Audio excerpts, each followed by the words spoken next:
to the minimum entry requirement for students that are going to enroll for certificate courses in medical courses. That is nursing, midwifery, lab, and others. Right Honorable Speaker, in the old curriculum, the student is required to have a pass as the minimum entry requirement. In the new curriculum, Right Honorable Speaker, the minimum or a pass is an equivalent of a D. However, government has run adverts only inviting students that have a C as the minimum entry requirement to enroll for these courses. Right Honorable Speaker, I am raising this matter so that the Ministry of Education can harmonize this issue to make sure that all Ugandans are accommodated in the new curriculum to be enrolled for the certificate courses. Thank you. Thank you. Let the Minister for Education give a response on Thursday. Honorable Kwanuka Abdara, Honorable Dr. Musa Noah,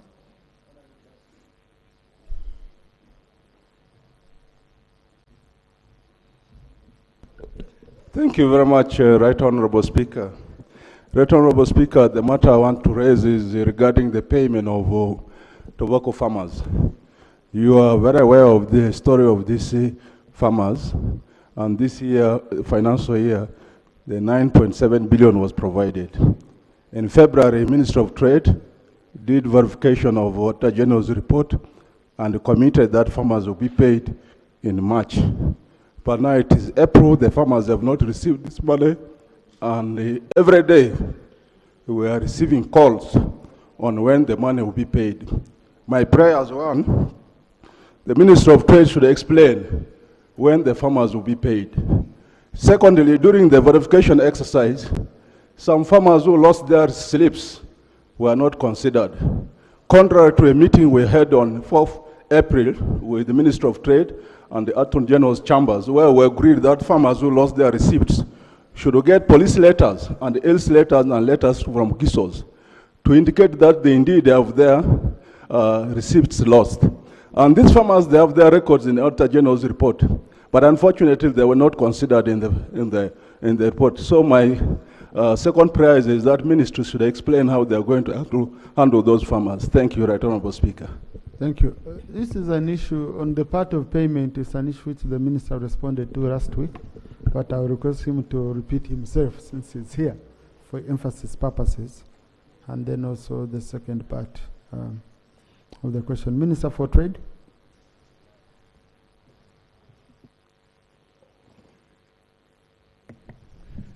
Mr. Speaker, this matter came last week. We did inform the House and members who raised this matter that the verification of the farmers has been completed. We could not pay using IFMIS. We had to open a bank account in the central bank so that this money is transferred from this special account to the farmers' accounts. So we have received all the information from the farmers. We have opened a bank account in the central bank. So this week, we are transferring money to individual accounts of the people who were verified. So I'm sure that this week, farmers will start informing you that I don't know whether they will inform you, but we will inform you that we have paid. Thank you.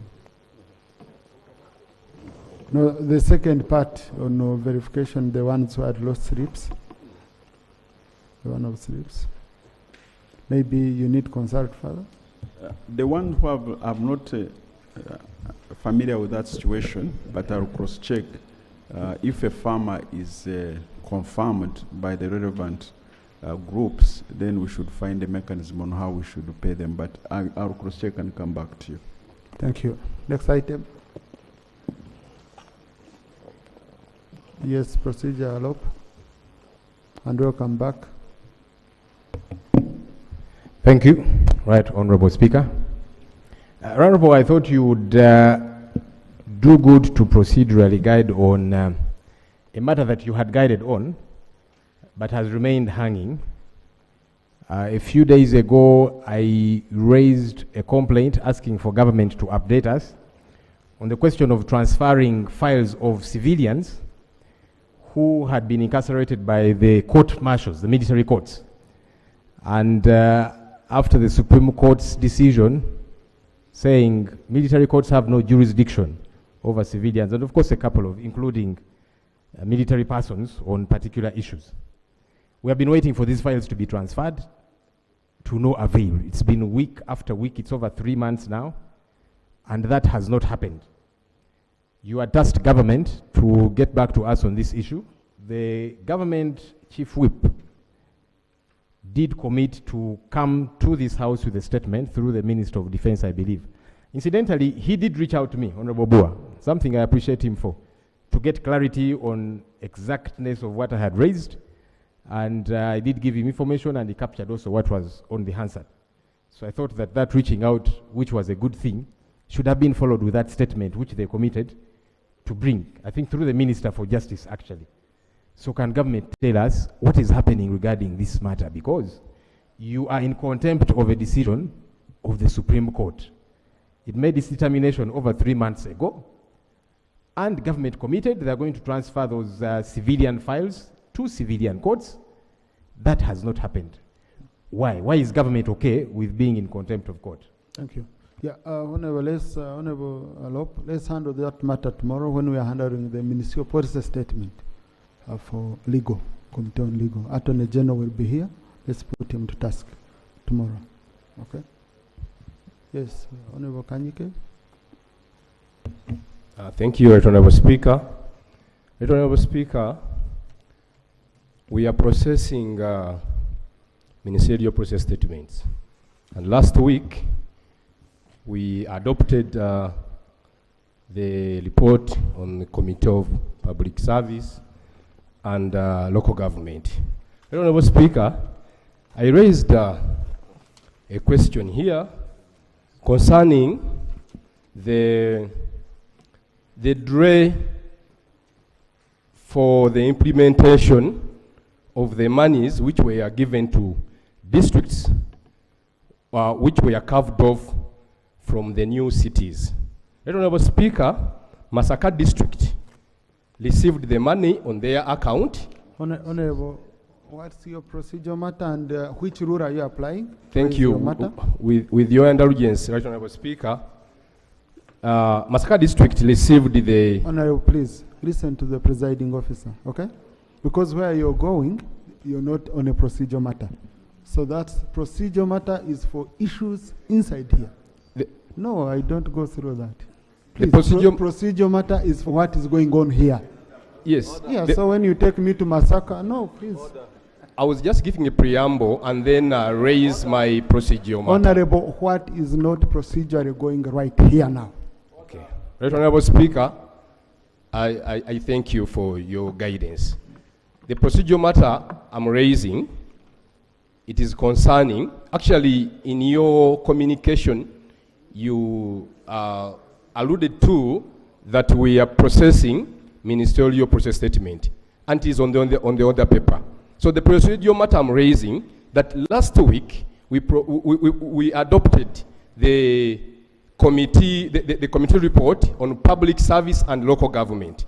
And my procedure matter is, we adopt this committee report, but the ministers responsible for these different entities, they are not doing what they are supposed to do. Right Honorable Speaker, the Honorable Majezi, Raphael, came to Masaka and overturned the decision which was taken by the council. Oh, Honorable, please, just bear with me, okay? So what you should have done was to come to my office, you book space on matters of national importance. What the minister is doing outside this house cannot be a matter of procedure in this house. Yeah, that's what I was trying to put across. But when you come, you ask me for space as a matter of national importance, I give you. But if a minister is doing something wrong in the ministry or what, okay, it's not a procedure matter here. Yeah. And colleagues, I've always guided you. Let us not abuse the rule of procedure. In fact, you read Rule 78 of our Rules of Procedure, guides you properly on the rule of procedure. That's why you should mention the rule under which you're standing, meaning something is going beyond what the rules provide for in this house. So, Honorable, I will give you space if you want to package that matter, okay? I will give you space and you will bring it. Yeah. Next item. Procedure, Mr. Speaker.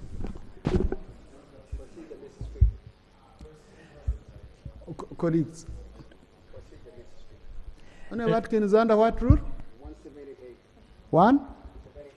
178. Okay. Mr. Speaker, sir, thank you for your kindness and your generosity. Mr. Speaker, sir, December 25, we had Christmas in our homes with families and community. Sunday, April 20, we're going to have Easter, the death and resurrection of our Lord and Savior Jesus Christ. But one of our citizens, Mr. Speaker, sir, spent Christmas in a prison. Honorable Watkins, 178 is functions of the Committee on National Economy. What? Yeah. So what does it have to do with 176 is composition of the Business Committee. So, yeah. No, I was listening properly. So, honorable colleagues, please. Next item. Yeah. Laying of papers. Report to the Auditor General on forensic audit of selected foreign exchange transactions and utilization supplementary funds provided to the Uganda High Commission in Abuja. Honorable Commissioner.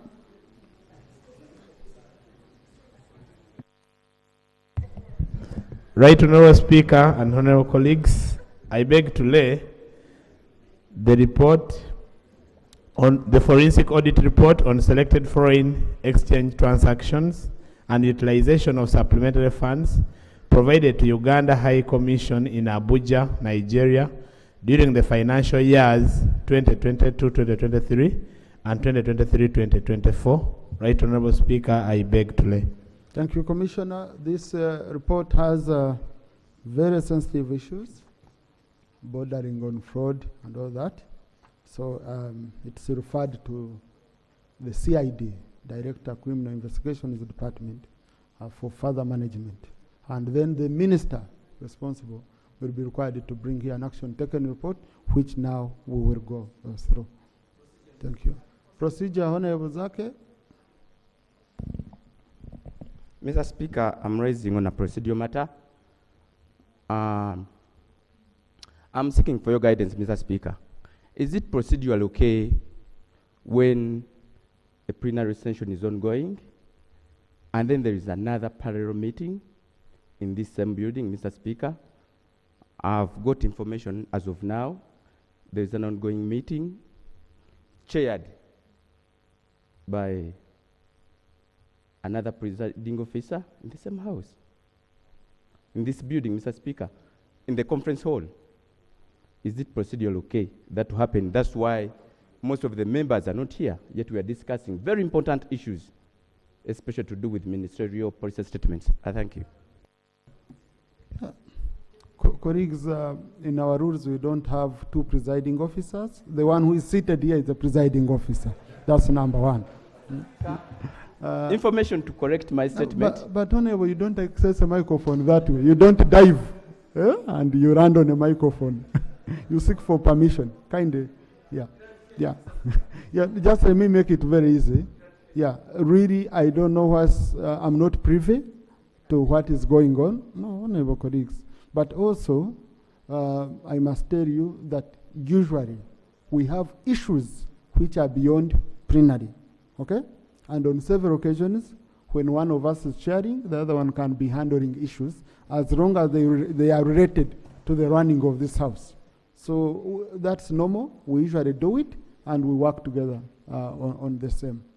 Okay? So there is I don't think there is any other meeting that is going on aimed at frustrating plenary.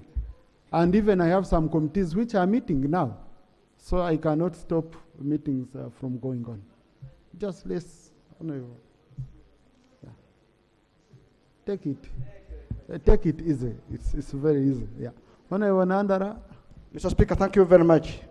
Mr. Speaker, our commission has just laid a report of the Auditor General, which borders on fraud. Wouldn't it be procedural right that we as a house move together, that we have adopted this report, and we hereby ask the CID to carry out investigation and report back? Because right now, this is the house, which is the owner of the report, and it would be wanted to move very well so that everybody knows the house agreed in totality that CID takes over, other than going through another committee, and this is constituted as a committee of the whole house. If it's agreed, I could move. Honorable, I weighed all those options.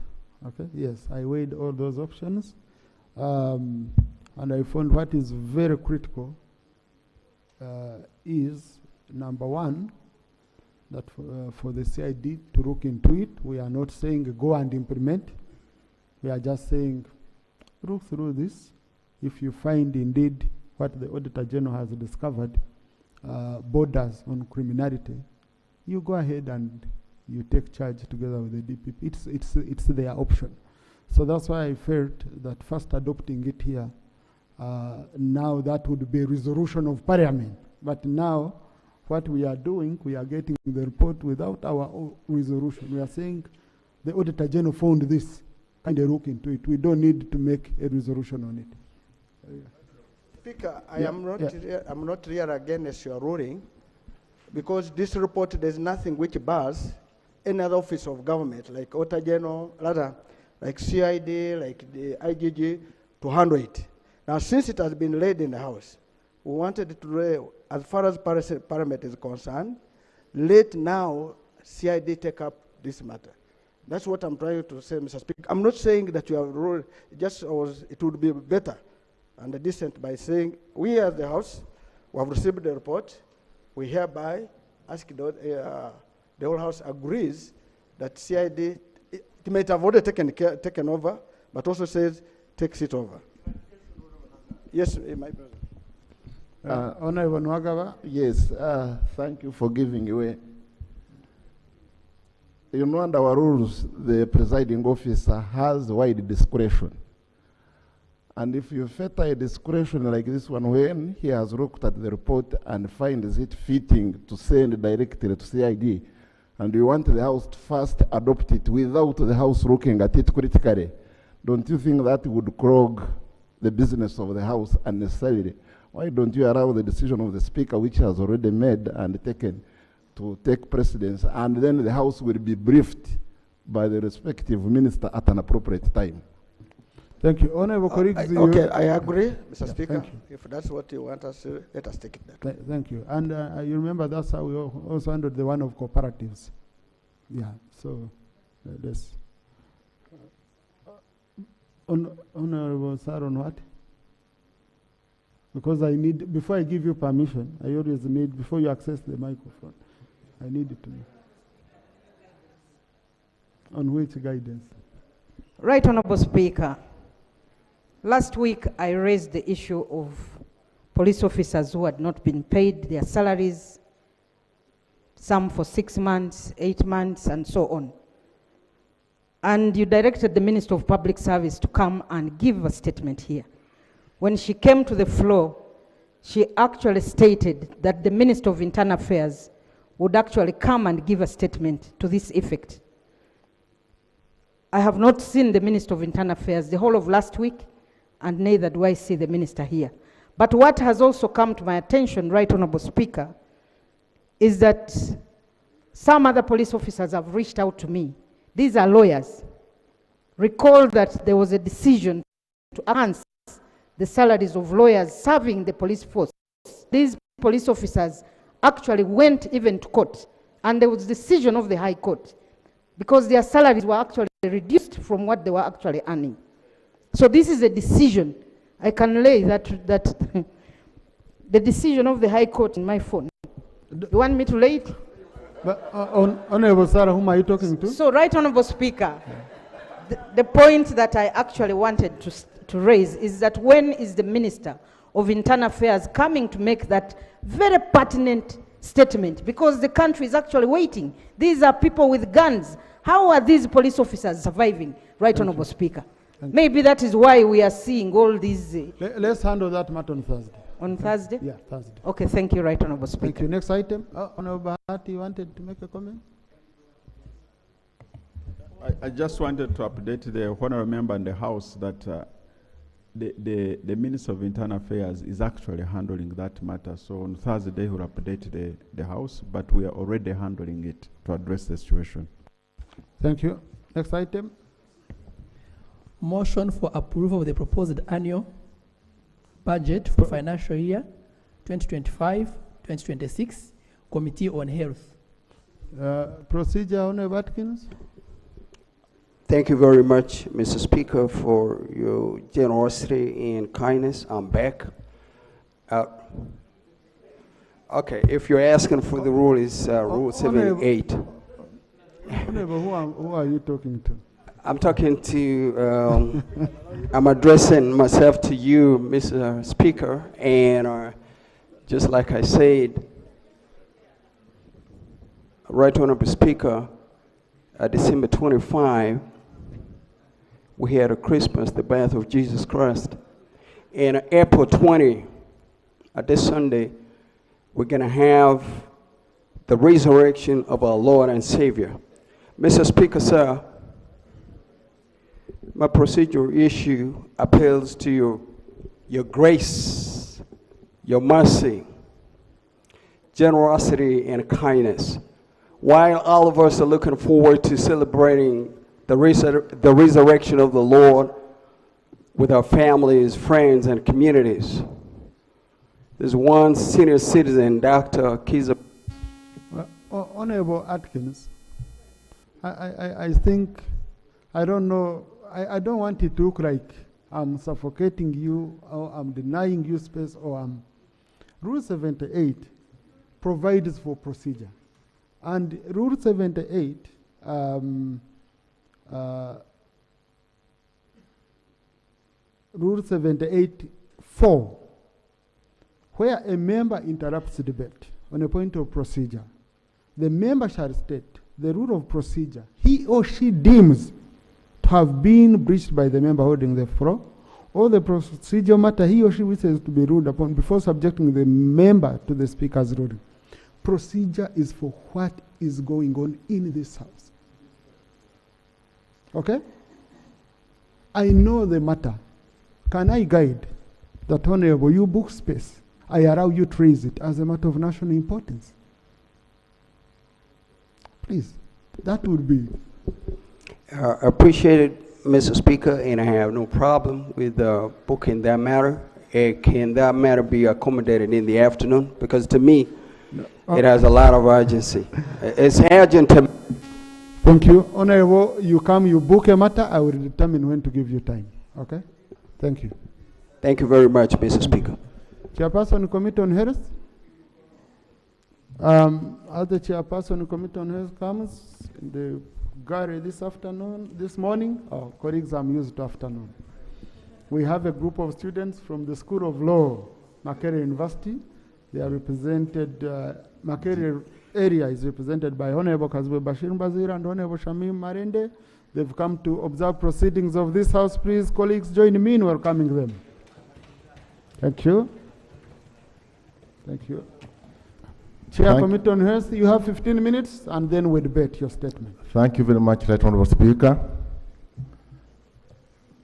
I'm the chairperson of the Health Committee, but you are giving me a very big task of presenting a report of a sub-program which has 29 votes, but I'll try. Before I present, I would like to lay on table a copy of the report I beg to lay. I also like to lay the minutes, and also there are some other very important documents which I want to lay on the table. One of them is Annex 2, which is the rehabilitation / capital development of general, regional referral hospitals and national referral hospitals. I beg to lay. Then also we have a list of health facilities and upgrades and newly constructed facilities under U-Gift and AMCHI program, that's Center 2, Center 3, Abekle. Right Honorable Speaker and colleagues, the document is quite big, but it was uploaded. I will not read it verbatim, but if you go to page number 1, you see the votes which are under the sub-program. But we can go to page 17 in the interest of time, where we have the committee observations and recommendations. We are starting with page 17. 17 is vote 1014, which is the Minister of Health. The first section is about President Trump's executive orders.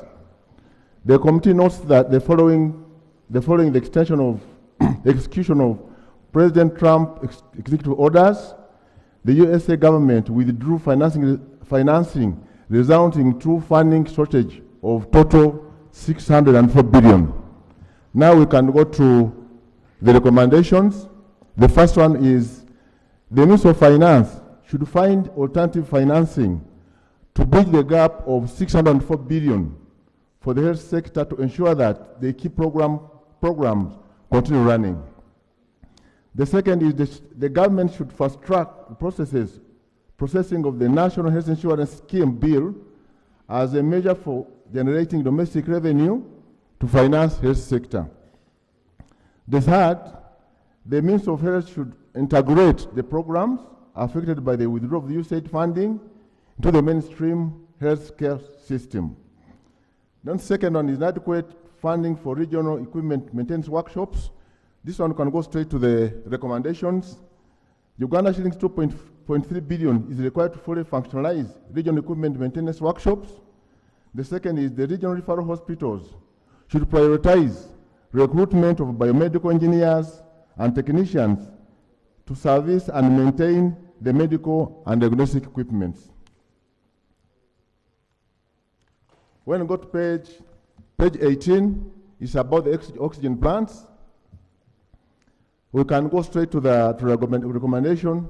The committee recommends the additional 8.6 billion be provided to the Ministry of Health to complete and commission the remaining oxygen plants, and additional 11.85 billion be provided to procure transformers that will stabilize the power supply for the oxygen plants and newly acquired medical equipment. Then the medical equipment, the Ministry of Health reported that it had acquired new imaging equipment like CT scans, MRI, and ultrasound machine for regional referral hospitals. These equipments require constant maintenance that can cost 7.7 billion annually. So the recommendation is, the committee recommends that additional 7.5 billion be provided for maintenance of those equipments. Then for the upgrade of health centers, that's number 5. We can go to recommendation, which is on page 19, that we need 60 billion to complete the upgrade of health centers that had already been started, and we need an addition of 7.6 billion for equipment that will be required to functionalize the upgraded health facilities. Then also, on number 6, that's on page 19, inadequate funding for renovation and equipping of health facilities. If you go to the second last paragraph, the Ministry of Health reported that in 2024-2025, it had planned for partial rehabilitation of 13 general hospitals. This includes Kambuga, Masindi, Apache, Koboko, Kotido, Kamwenge, Kitgum, Katakwi, Amuria, Kasana Ruero, Kapchorwa, Itojo, and Muko, totaling to 39 billion.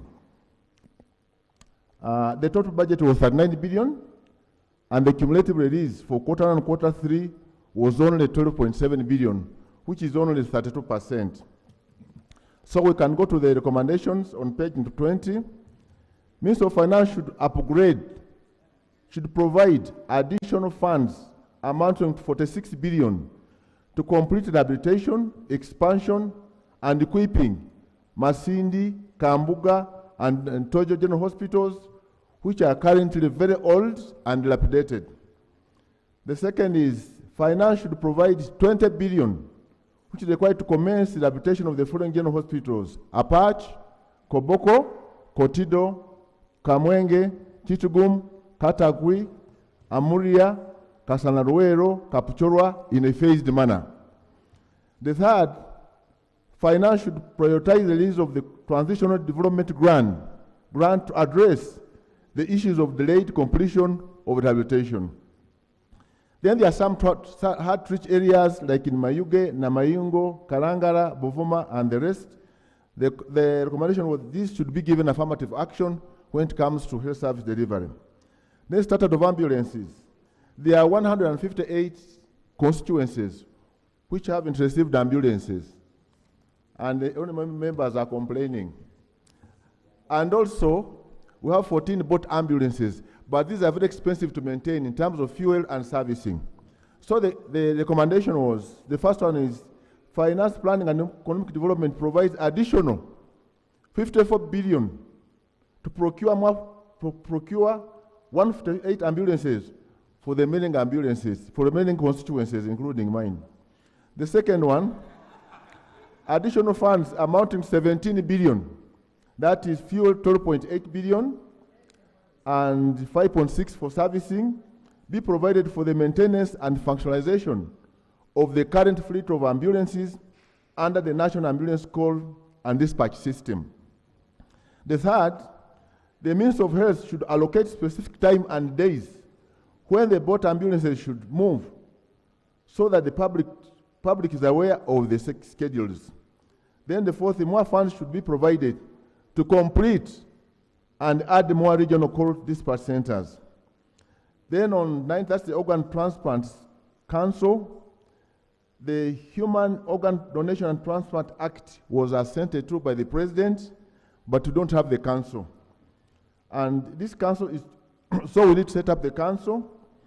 This council is, if operationalized, it will be responsible for sanctioning applications of donation and transplant, set guidelines, quality control, supervision, and monitoring of organ donation and transplant industry. This will reduce the cases seeking these services abroad. So the recommendation, the committee strongly recommends that 5 billion be provided to the Ministry of Health to operationalize the Uganda Organ and Donation Transplant Council. Then under the public health and emergency preparations, I go straight to the recommendation. We need 3 billion to be provided to the Ministry of Health for it to get prepared for any emergencies, outbreaks by establishing and functionalizing the point of entry health units at Entebbe, Malaba, Busia, Vura, and Sinka. The second one is 4 billion be provided to support the Ministry of Health in operationalizing the national and regional public health emergency operation centers to respond to outbreaks. Then also in inadequate counterpart funding under Global Fund, the committee recommends that 9.6 billion be provided as the counterpart funding for HIV, AIDS, TB, and malaria control projects because this is a requirement. On the status of mortuaries in health facilities, most of our facilities don't have mortuaries, and those which have, the mortuaries are dilapidated and the lack of equipment. So the recommendation is, the committee recommends the Ministry of Health should prioritize modernizing mortuary facilities by providing necessary equipment, expanding their capacity, and ensuring adequate training for personnel to improve the overall quality of mortuary services in health facilities. Then Uganda Red Cross, that's number 13 on page 23. Uganda Red Cross supports the Ministry of Health in emergency services, disease outbreak responses, and blood donation mobilization. So you can go to recommendation.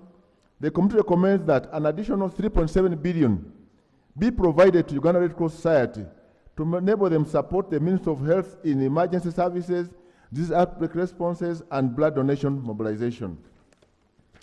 On page 24, on community health extension workers, that's the choose. the Ministry of Health reports that an increment of 2 billion is required as the counterpart funding for CHOOSE program that is currently supported by donor to strengthen disease prevention and promotion of public health activities. So the recommendation is, the committee recommends that an additional 2 billion be provided to the Ministry of Health for counterpart funding for community health extension work program to strengthen disease prevention and promotion of public health activities. Then vote 134, Health Service Commission. We can go straight to the recommendation. The committee recommends that the Minister of Finance, Planning and Economic Development should provide 3 billion for procurement of vehicles for the board members of the Health Service Commission in a phased manner, starting with 1 billion in the coming financial year. Then vote 127, that is Uganda Virus Research Institute. The committee was informed that Uganda Virus Research Institute has 5 acres of land at Kamwanyi in Entebbe, which is being occupied by bona fide occupants who have made it impossible for it to develop. So the recommendation is, the committee recommends that 5.4 billion be provided to Uganda Virus Research Institute to pay off the bona fide occupants and secure the land for development. Then also on page 25, there is inadequate funding for research. We can go straight to the recommendation. They need an additional 1.6 billion for research. And the second one is Uganda Virus Research Institute mandate should be amended to cover bacteria, virus, protozoa, insects, and other microorganisms. Because you may think they are dealing with only viruses, but also some other microorganisms. Then Uganda Heart Institute, we can go to page 26. There is wage for newly approved staff structure. These are understaffed. So they need to go to the recommendation. The committee recommends that the additional wage amounting to 22.89 billion be provided to Uganda Heart Institute to enable them fully operationalize the new approved staff structure and enable timely functionalization of the new expanded Heart Institute complex located in Naguru. Then the second one is super specialized training. The committee recommends an additional 0.56 billion be provided for the training. The training takes about 3 to 5 years. Then number 3, on regional cardiac centers, there are establishing cardiac centers, at least they land in Hoima and in Mbarara, but they need, if you can go to the recommendation, they need 51 billion for the construction of the 2 cardiac centers. Then upon connection to the new home in Naguru, the committee recommended that 2.8 billion be provided to Uganda Heart Institute to connect the new Naguru Center to a dedicated power line. For the Uganda Cancer Institute, we can go it has 2 centers. We have it in Naguru and also in Mbarara. So we can go to the recommendation. The committee recommends that 7.1 billion be provided to enable the Uganda Cancer Institute to operationalize the Guru Center and Mbarara centers. This will help bring cancer services closer to the people in order to congest the main cancer center in Mulago. There's also inadequate supplies, medical supplies for the Cancer Institute, so they need 15.9 billion to be provided. Then there's funding for Fred Hatcher Center. The Uganda Cancer Institute Fred Hatcher Center in Kampala was established with funding from US government, and the committee was informed that USAID funding for the Fred Hatcher Research Center had come to an end, so they needed 6.5, and only one billion was provided. So in the recommendation, they need 5.5 extra, 5.5 billion extra. Staff wages, they are understaffed. The committee recommends that 42 billion be provided to Uganda Cancer Institute in a phased manner, beginning with 10 billion. On page 29, inadequate funding for the nuclear medicine, that's the PET center. The Uganda Cancer Institute is earmarked to become a regional center for excellence in terms of cancer management. This includes prevention, screening, diagnosis, chemotherapy, radiotherapy, and surgery, and carrying out research and training of health workers in the field of oncology. One such project is the positron emission tomography, that's the PET center. This project is important for the detection of early cancer and will greatly reduce referrals abroad, and cost of PET scans will be 30% of what is paid for abroad. So the budget required for establishment of the nuclear medicine PET center is 338 billion. The center recommends the government to prioritize acquisition of this diagnostic equipment in a phased manner. However, this has not been done. So Uganda Cancer Institute requested for a supplementary allocation of 92 billion. That was required to meet the outstanding financial obligation under PET project. Consequently, 30 billion was allocated through the supplementary funding, creating a funding gap of 62 billion. So the recommendation is, the committee recommends 62 billion be provided for clearing the outstanding obligation on establishment of the nuclear medicine facility, that's the PET center. Then we go to national medical stores. We can go straight to the page 30. That table 10, the funding of the national medical stores, you can see the allocated and the funding gap. So we can go to the recommendations which are on page 31. The first one is we need 5.42 billion for distribution of essential medicines and medical supplies required for upgraded health center 2s and health center 3s. Then the second is 25.45 billion to cover reproductive, maternal and child health services. The third is 32.93 billion for provision of specialist units and non-communicable diseases. Then 4 is 0.87 billion to cover for funding gap at centers across the country. Then 5, 4.7 billion for procurement of specialized medicines for national referral hospitals, that is Kirudru, Mulago, and Butabika. Then on 6, 4.94 billion for nutritional supplements, and 13 billion for warehousing, distribution, and NDA verification fees.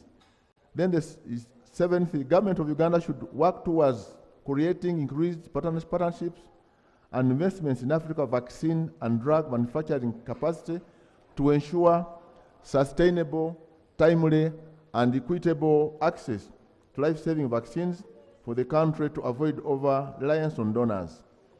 Then also, there is unpaid bill of 92 billion, which is the handling fees for donated items and supplies to national medical stores. It has never been cleared by Ministry of Finance. So national medical stores need that money. That's 92 billion, which is the recommendation number 1. Then number 2, in the future, the cost of handling donated supplies should be factored in funding negotiations and agreements with partners. Then also poor stock management practices. We can go to the recommendation. The first one, the Minister of Health should enforce strict controls governing stock management practices at health facilities. Then the second one is the Minister of Health should follow the matter of storage facilities to ensure that all health facilities have adequate and appropriate storage for the medical supplies. Then the third is the Minister of Health and National Medical Stores should develop IT tools for last-mile accountability of essential medicines and health supplies that will keep record of wherever the medicines and supplies are dispensed through. On page 33, access to the Uganda People's Defense Forces, health services by the civilians.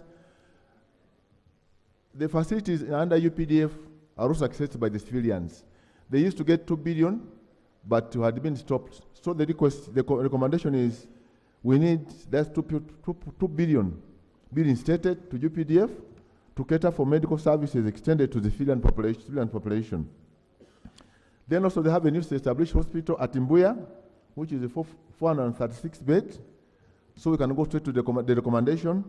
The committee recommends that the national medical stores be allocated an additional annual allocation of 8.8 billion to facilitate the efficient operation and optimal performance of the newly established National Referral Hospital at Mbuya. Then for Uganda Transfusion Services, UPDF, we can go straight to the recommendation.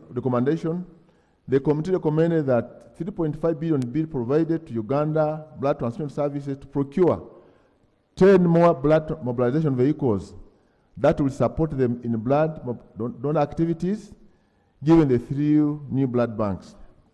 Then the second one, they need procurement of specialized laboratory blood collection and IT equipment.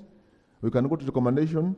The committee recommends that 3.2 billion be provided to procure blood transfusion services for purchase of centrifuge. The centrifuges are critical in preparation of blood components. Understaffing, they also need more staff for the new structure, so they need the recommendation 11.7 billion.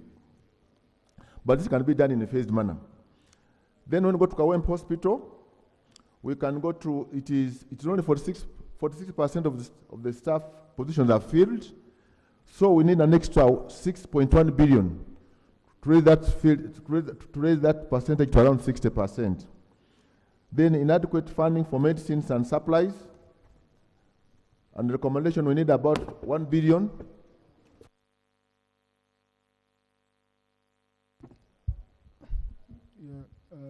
Let me add you 7 minutes. These are 29 votes, but I'm going to... Chair, please. Okay? Let's go to the recommendations. Chair, on please, first listen. Chair, take your seat.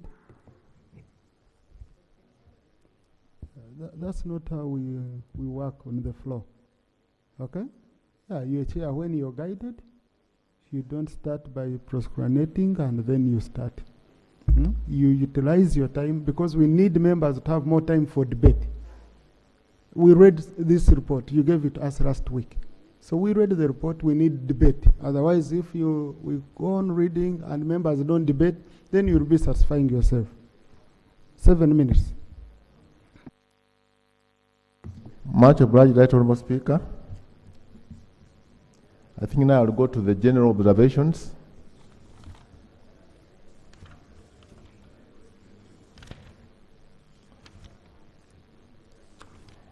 I will not go vote by vote, but I can go to general observations in the interest of time, which is on page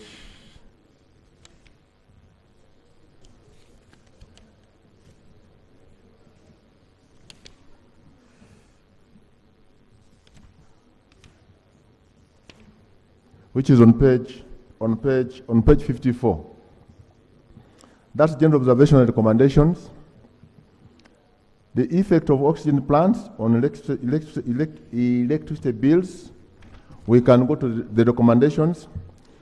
The Ministry of Health, together with the Ministry of Energy and UDCL, should conduct a national energy audit for hospitals to identify inefficiencies, wastage, prioritize upgrades, and recommend cost-saving interventions. The second is the Ministry of Health should procure energy-efficient oxygen plants that consume less power. The third is the Ministry of Health should create protocols for hospital power use to monitor and reduce electricity costs by prioritizing critical equipment and enabling routine energy reporting. Then on second one, the status of non-communicable diseases and level preparedness to deal with the rising challenges. We can go to the recommendation on page 56. The Ministry of Finance, Planning and Economic Development should allocate the adequate funds to cater for NCDs that are increasingly killing citizens silently. The second, the regional referral hospitals should prioritize procurement of essential medicines and technologies for NCDs in their procurement plans. The third, the Ministry of Health should enhance preventive health measures to curb the rise of NCDs. Then the fourth, the regional hospitals should introduce quality assurance systems to improve in chronic care of NCD patients for better clinical outcomes. Then status of antimicrobial resistance in Uganda health system, we can go to the recommendations. The Ministry of Health should implement a robust AM1 surveillance system to monitor resistance patterns and inform treatment guidelines. Second, the Ministry of Health should promote rational use of antibiotics through education, guidelines, and policy enforcement to stop over-counter medication. The third, the Ministry of Health should invest in diagnostic infrastructure to enable timely and accurate pathogen identification and susceptibility testing. The Ministry of Health should implement stringent infection control measures to reduce the spread of resistant pathogens within hospitals, and the national referral hospitals and general hospitals should fully functionalize their medicine and therapeutic committees to curb AMR. The non-tax revenue, we can go to the recommendation in the interest of time. The Ministry of Planning should adjust NTR ceiling and also return the NTR funds to the hospitals.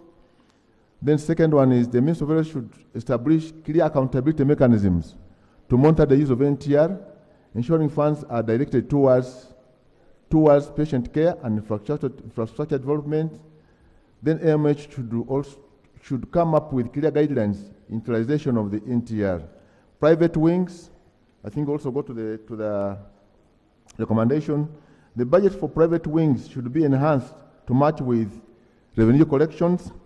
There should be a deliberate effort to support hospitals with capital development funding to construct and provide private wing services. Then the Ministry of Health should develop and disseminate comprehensive update guidelines to stabilize private wing operations. Lastly, the Ministry of Health should revise the current private wing policies and guidelines that prohibit recruitment of contract staff. The contract staff can purposely be used in private wing services. Then functionalization of lower health facilities. We can go to the recommendations. The Ministry should deliberately improve services and supervision of lower facilities. The second one, they should also build capacity. The third, they should carry out community mobilization to build trust in lower facilities, and also financial release funds timely. Then on season section increased, we have the recommendations. The Ministry of Health should develop and implement strict national guidelines. Second, the Ministry should monitor health facility C-section rates. Third, the Ministry of Health should equip with health centers with necessary resources to support normal deliveries. Fourth, the Ministry should publish annual reports on C-section rates.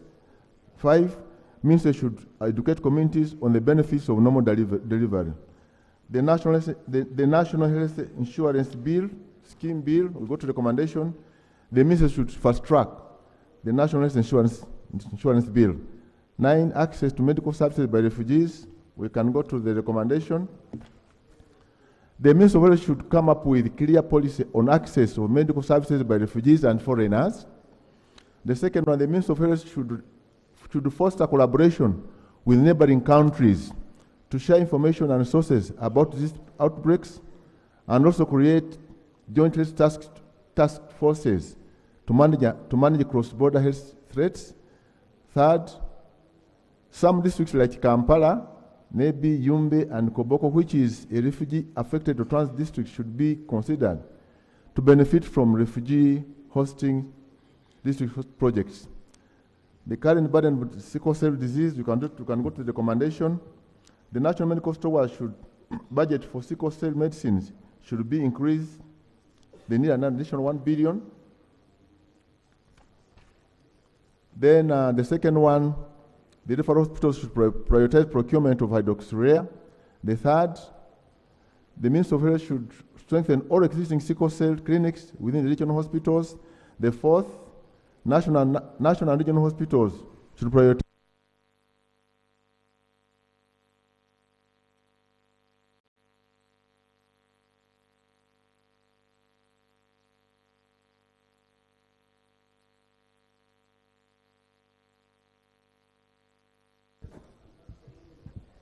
conclude.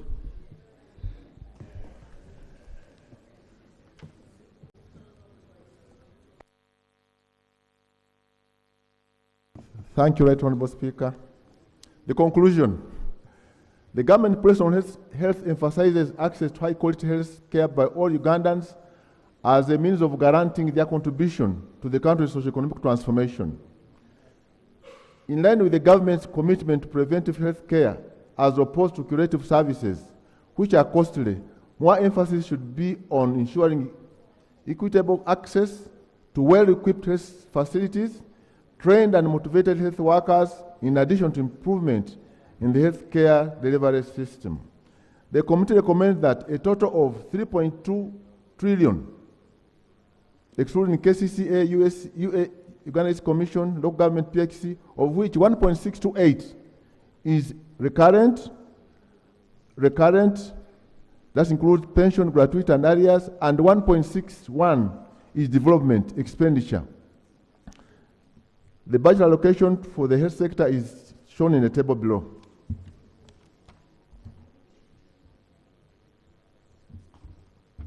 That one, Speaker and members, I beg to report.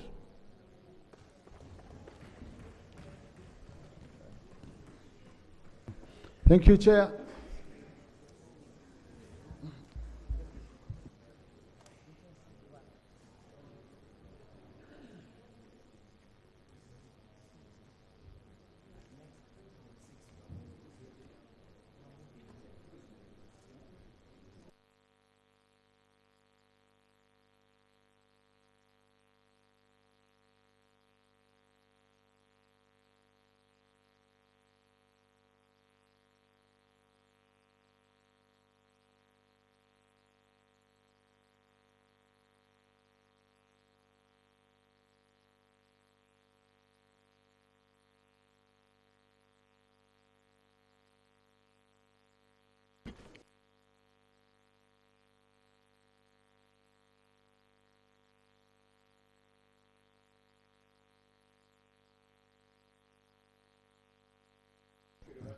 Thank you. I start with Honorable Ndezi, Honorable Mudimi, Honorable Ababiku, Honorable Alex,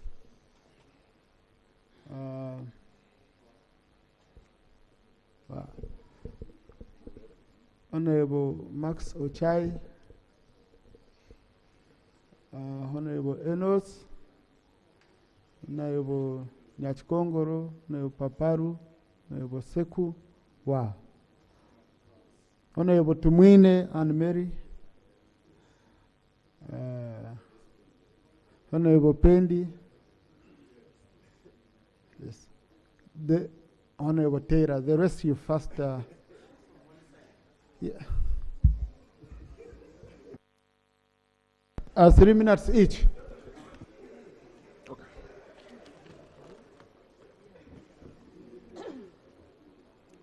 Right on, Speaker. My concern is very specific.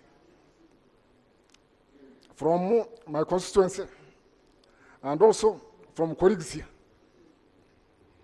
Several colleagues here have been asking me, where are wheelchairs for people with disabilities?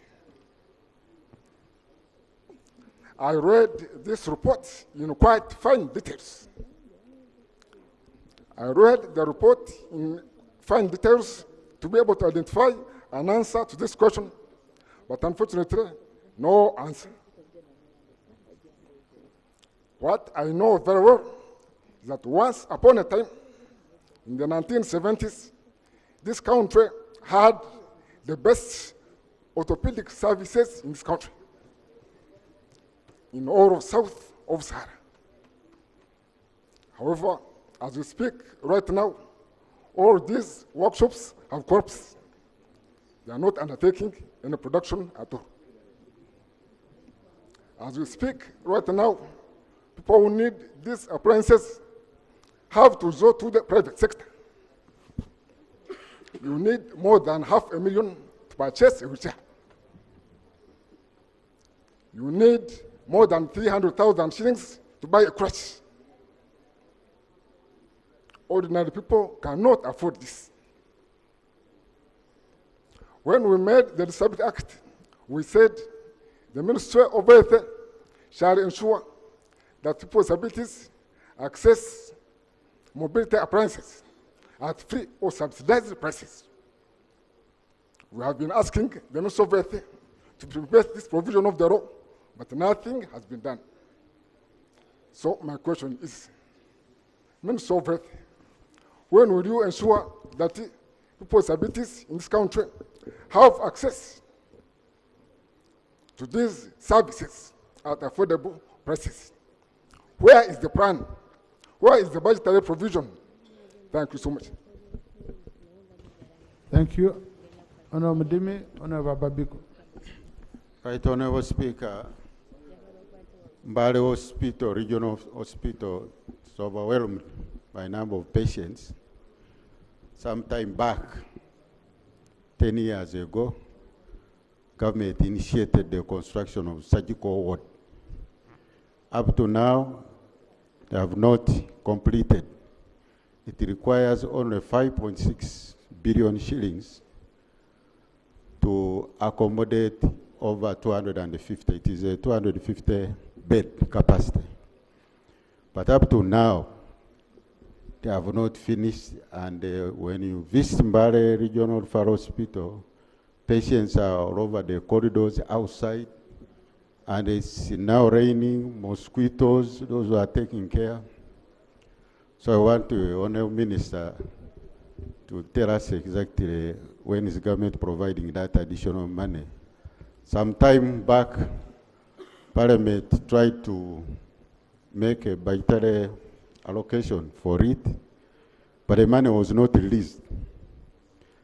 Now, secondly, the policy of government is to have Health Center 3 in every sub-county and Health Center 4 in every constituency.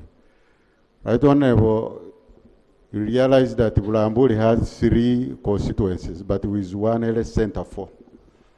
And the nature of our area, the Health Center 4 is based in the lower land, but up there, people are struggling, and recently we had the mudslides where the only access road was cut off. So the entire upper belt of Bulambuli, that is 16 sub-counties, they are on their own. No health facilities, everything else. They are on their own. So I want the Honorable Minister to also tell us what happened to that. Sometime back, there was a team from Ministry of Health and the UPDF, Engineering Brigade. They came and they visited some sites up there. And even informed the Wananchi that we are going to construct one of the facilities up there called Buluganya, where my place there. Now, it's now 3 years. They have never shown back. They are silent. So Wananchi are saying, were we duped? Or what is happening? So I need that clarity, because the death rate right now in Bulambuli is so high. As I speak now, today in my place area, they are burying 7 people. Thank you. Honorable colleague, there is information I'm trying to get, because there is something we agreed upon in this house. And that was the issue of the PET machine. We agreed that even if anything else fails, as a must, we must provide the money for the PET machine. Okay? And finance had told me they had provided 35 billion. Okay? And even I communicated it here, because when I was following up, they had promised to top up, and we get the 62 billion. Now, the committee report shows indeed 62 billion has not been provided. The draft estimates, I cross-checked. I don't see it there, so I've asked finance to cross-check, because that's something we agreed upon here, and we must sort out. I hope we can stand our ground on that. We work with finance, that the money for the PET machine must be provided. All right, this business of sending people abroad for cancer treatment when it has already gone far, yet it could have been detected much early, you know, we can't continue with that. So that one is a deal we've made without anyone really saying, I belong here, it's for all of us. So let finance take note of that, but I hope I'm going to get feedback before we finish debating this issue. Okay?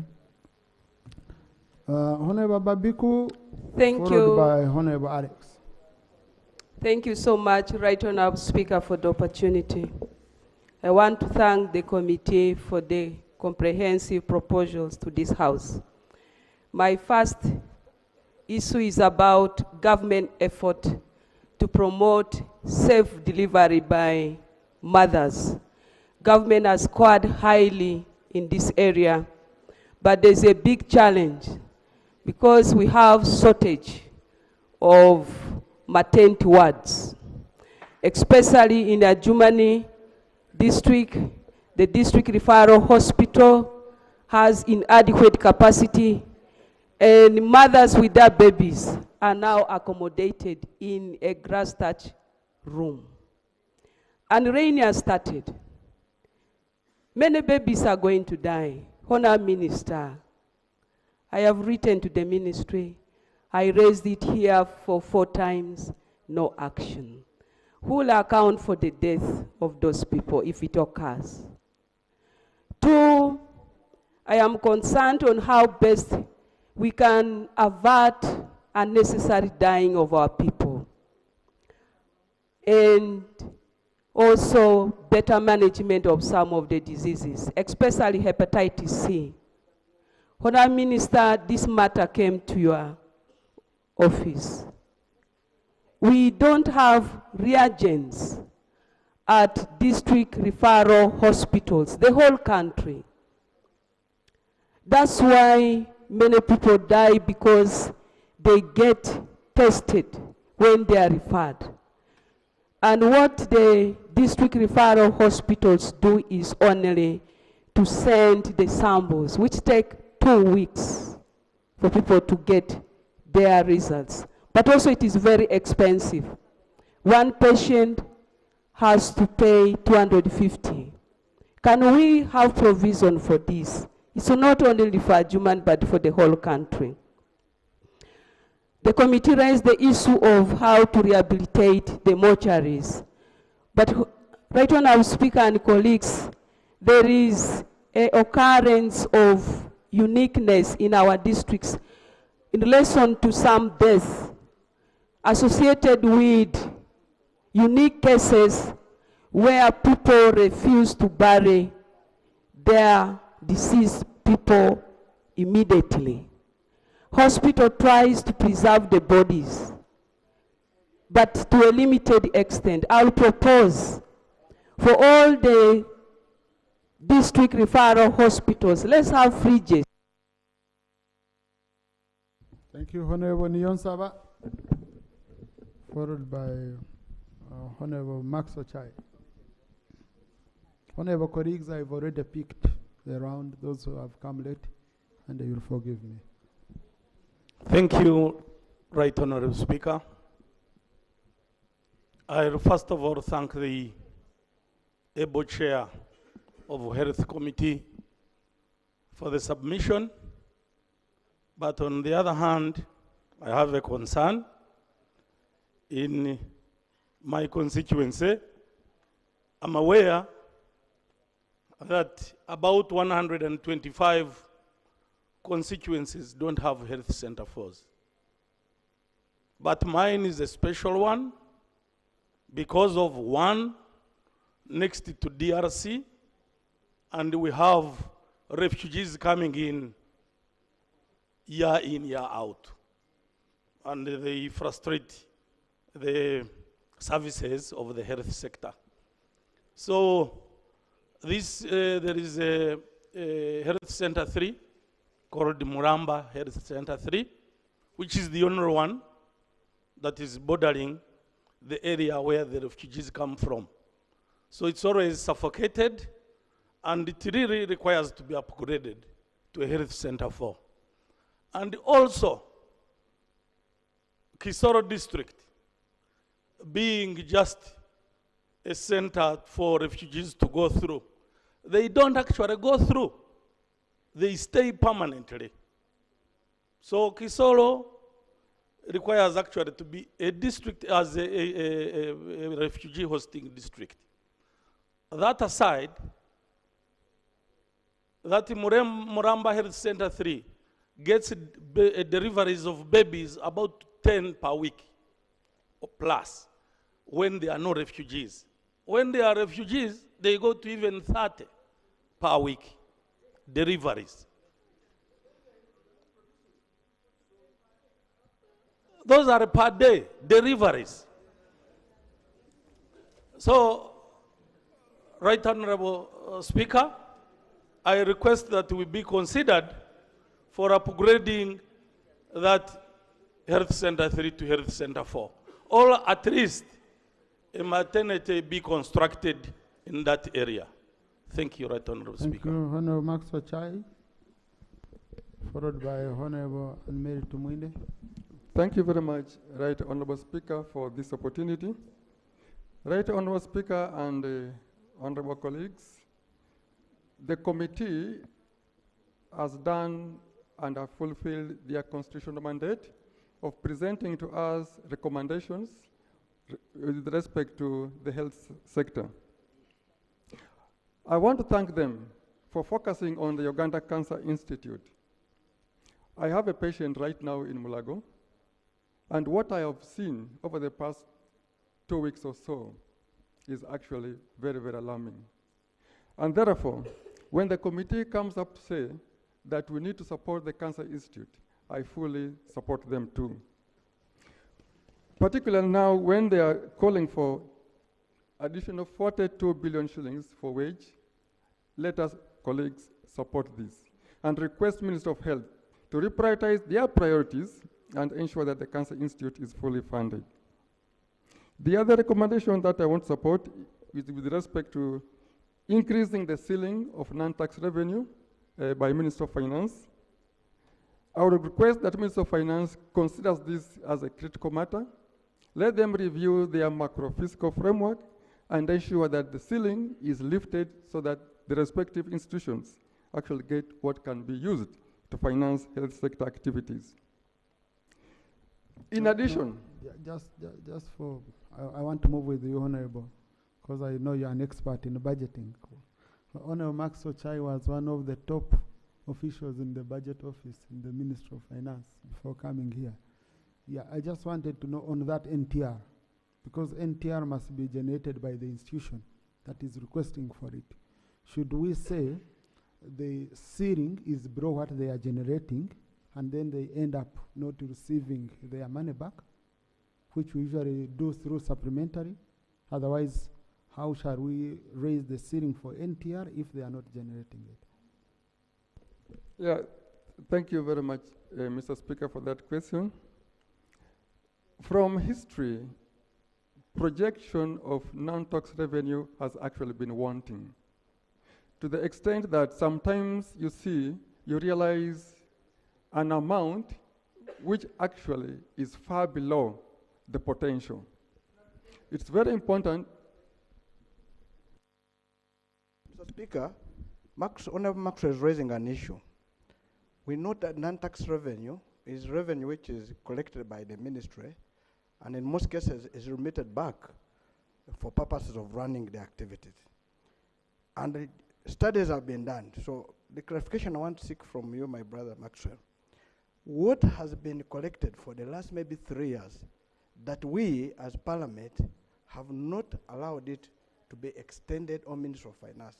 Because we need that as empirical evidence, because non-tax revenue, everybody needs it, because it will reduce the direct taxes and we shall use the non-tax revenue. Yeah, thank you, Mr. Speaker. Probably I leave that to the Minister of Finance to come and take it up. I'm not yet a Minister of Finance.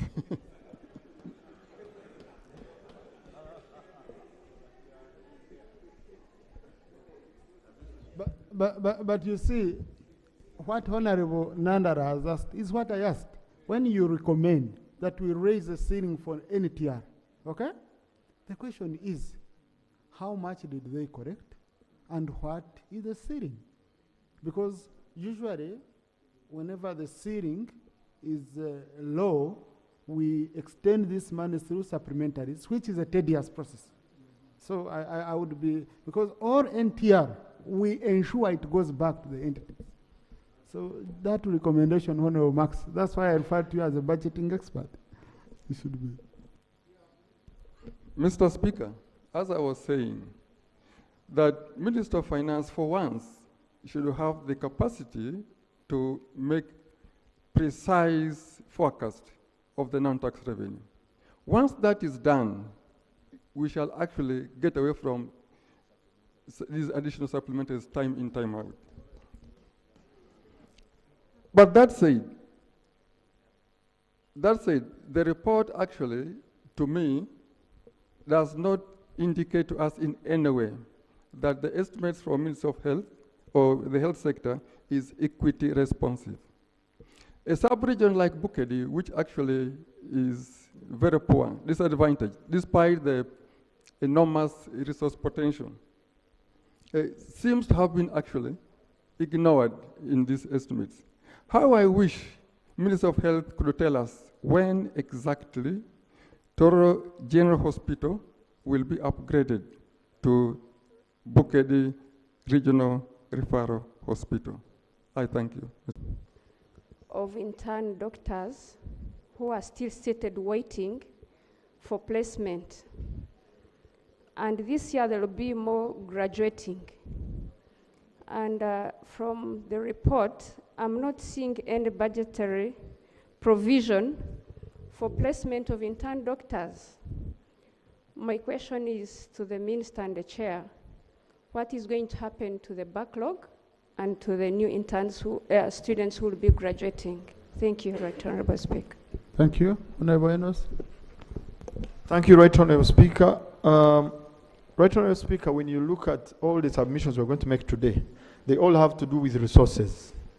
I want to thank the team for bringing out the issue of underfunding to the Ministry of Health. Specifically on page 11, we failed even to meet our own international commitments. We signed treaties, specifically the Abuja Declaration, to have 15% of our budget sent to the health sector, but we've never met this target for over 24 years now. Right Honourable Speaker, my question is, if we've failed to meet the target of funding the sector, why don't we look at the alternatives? Why can't we fast track the health insurance, the National Health Insurance Bill? What's so hard? If we've tried for 24 years and we've failed to have resources to meet the infrastructure needs of health, why can't we look at the alternatives? Honourable Minister, please guide us. Because the other day when we mentioned it to the President, he was saying that we need to first deal with wealth creation for every household. That will not happen. It will take ages. Yes, we can do wealth creation, but at the same time, we look at the alternatives that will bring solutions. The silver bullet in having all these challenges resolved is in putting more resources or finding alternatives for the resources. Number two, Right Honourable Speaker, is our challenge of spreading too thin and actually achieving nothing. When you go to our health centers at the district level, getting even I don't know, I would use equipment that can do the simplest diagnosis. It's also becoming a problem. CT scans are failing us. Somebody in the Antonda gets an injury, a brain injury, we have to send them to Mbarara. They go to Mbarara, then even Mbarara Regional Hospital cannot even give them a scan. They have to send them to private clinics to do the scan, which is almost 700,000. To an ordinary Ugandan, honestly, moving from Yantonde, you get to Mbarara, and then they tell you you go to a private hospital to get treatment. It's not helping us. Even the 1 million things we are putting into PDM to do wealth creation, it's not helping them because they are spending a lot of money on health, yet we are not helping them. So my call on the Honourable Minister and government, let's fast track health insurance. Let's help our people. We deal with infrastructure. All that we are going to mention here has a lot to do with infrastructure. The health center force that they had started on upgrade, they are right now on standstill. When we keep pushing Ministry of Health, the issue is we don't have money. When we go to Ministry of Finance, they tell us we have no resources. So what do? Every day we are digging deep in our pockets. Thank you. Honorable Lilian Paparu, followed by Honorable Nyaskongo. Thank you, Right Honorable Speaker. I want to thank the committee for the report. The committee recommended that we need a policy on how foreigners can get treatment or medical attention in our country. For me, as I come from a bordering district to a neighboring country, Right Honorable Speaker, we normally budget here for Arua district. I know that includes other districts that border other countries. But Right Honorable Speaker, with the porous borders that we have, normally when we get drugs, our neighbors, especially from DRC Congo, for my case in Arua district, they get this information. You see the population increases, within a week or two, the medication is done. So for me, that is a big point to note, that we need a clear policy on how foreigners can get medication within our country. I want to concur with the committee on issues of equipment.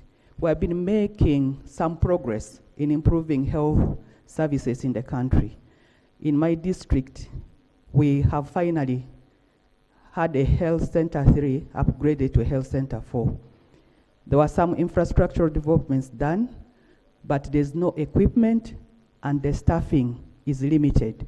We now have a health center 4, that is Bondo Health Center 4. It is supposed to have staffing of about 87, but we have staffing of 18. I think that is something we should take note of so that whatever we have done can make meaning, because we need the chain to the end so that the last person can receive treatment. Finally, on the issue of the USAID funding, Right Honorable Speaker, the committee has recommended that the government should absorb some of these activities that were funded under that project. That is very, very important, because I know under USAID funding, there were staffs that were paid in health sector, in the health centers or in the hospitals. Now that this money is not there, we cannot be here sitting and not filling that gap. That will mean some staffs will not be working, and it is going to create a big gap in the country. Thank you very much. Thank you, Honorable Nyachkongoro. Right Honorable Speaker, and I want to thank the committee for the issues raised. Right Honorable Speaker, my concern is about the ambulances. We were invited, we raised momentum for the people. We went and told people that they are going to receive ambulances, but up to now, nothing's being mentioned. And we went to the Ministry of Health, by the way. Now, this goes back to the members of Parliament, where they think that some members from certain constituencies are not working hard because they have not delivered. Yet, we were all invited as members of Parliament, and they promised that each constituency is going to get an ambulance. Right Honorable Speaker, when it comes to access to health, previously, we thought that it was distance from homes to access health centers. Now that government has put up infrastructure, the issue of staffing, like my sister has said, I want to thank the Minister, Honorable Nifa Kawaya, who came to open some of the health facilities in our area that were built by government. But most of them don't have staff and equipment. And we really wonder, why does government spend money on infrastructure development without planning for other factors like equipment and staffing? I don't know when government will lift the ban, especially on employing health workers. We know that health is wealth. Right Honorable Speaker, the issue of 2 billion for community health workers, I think 2 billion can be really considered to facilitate the community health workers so that they can continue doing the work. We know that funding has reduced with the Trump's orders, particularly with and other and other funders. But as government, I remember we had planned for the contingency fund, that each year we should budget for the contingency fund to supplement these uncalled for, what can I call them? Disasters. Is it a disaster? It's not a disaster. Gaps. Budget gaps. Is that so? Unforeseen. Unforeseen. Thank you, Right Honorable Speaker. That's why you are so brilliant. For the unforeseen gaps. So, Right Honorable Speaker, on my phone I was showing it to my neighbor here that there is my constituency members who are sending me a message that the ARVs have reduced in places where they were getting them. They cannot access them. As a country, we had fought the battle. Kasaja says colleagues' money will come. So, okay. Yes. Honorable Sarupendi, followed by Honorable Teira. Oh, I had also Susan Oseku. I mentioned your name. Okay. Honorable Seku, Honorable Pendi, then Honorable Teira, Honorable Namtawe Joan. Thank you, Right Honorable Meaning I have Speaker. shifted to the opposition side. This side I'm done. No. Thank you, Right Honorable Speaker. Oh, no, sorry. Yes, but I'm cautious what I'm doing. I'm cautious to ensure that each sub-region, at least someone speaks. So, yeah, so I know I've noted Honorable Chemonges for Sebei, Honorable Stera for Karamoja. I'm going to be seeing Honorable colleagues. I'm cautious. Yes, I'm cautious. Please. Yeah. Okay. Right Honorable Speaker, I would like to thank you and also thank the chairperson of the committee for the report. In the committee observations and recommendations, Right Honorable Speaker, they are pointed out in number 5, health center 2s that were upgraded to health center 3s. However, I would like to report that some of those health centers which have already been completed, which have been upgraded from health center 2 to health center 3, are still operating on the budgets of the health center 2s. And they don't get the PHC non-wage. It's not upgraded. They are entitled to result-based funding. They have not yet given them. A case in point is Oladot Health Center 3 now in the Palisa district. They are not getting this funding. So I would like to know from the Honorable Minister of Health when they are going to upgrade funding for this health center 3s now. To Right Honorable Speaker and honorable members, Honorable Chai has just mentioned that Bukit sub-region faces challenges. We have health center, we have Palsa General Hospital, which apparently serves about 6 districts. And up to now, it has not been renovated, it is not fully equipped, and we've been asking that it be upgraded to a regional referral hospital or a hybrid of sorts. So, Honorable Minister, I would like to know, we have raised this issue to the health inspection team that came to Palisa and the other areas in 2024, and up to now, we don't seem to see the plan to attend to these very pertinent areas. Finally, Right Honorable Speaker, our people are suffering because there is a high demand for health services, but in these general hospitals, simple services like a scan, laboratory service, a surgical procedure, you must pay money, and not little money. For example, C-section, you must pay 300 plus to a doctor. And I've been asking this question, I've raised this before to the Prime Minister. Why is it that the doctors must ask for money to carry out a surgical procedure on patients? Is this not part of what they are paid for? Is it not part of their remuneration? So we need this to be clarified by the Honorable Minister, because this is going on. Thank you. Honorable Pendi. Thank you very much, Right Honorable Speaker. I thank the committee for their report. And Right Honorable Speaker, I want to entirely agree with you.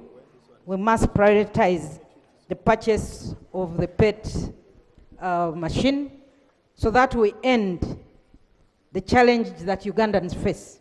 There is actually wrong diagnosis going on in this country. By the time they discover that somebody has cancer, this person has reached stage 3, stage 4, Right Honorable Speaker.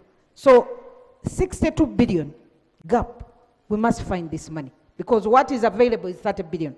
What they need is 92 billion. Let us put aside everything for the sake of ensuring that there is a proper diagnosis. And of course, we have been told that the cancer patients annually, they receive 7,000, and those are those that are diagnosed. But there are people who have cancer out there, and they even don't know.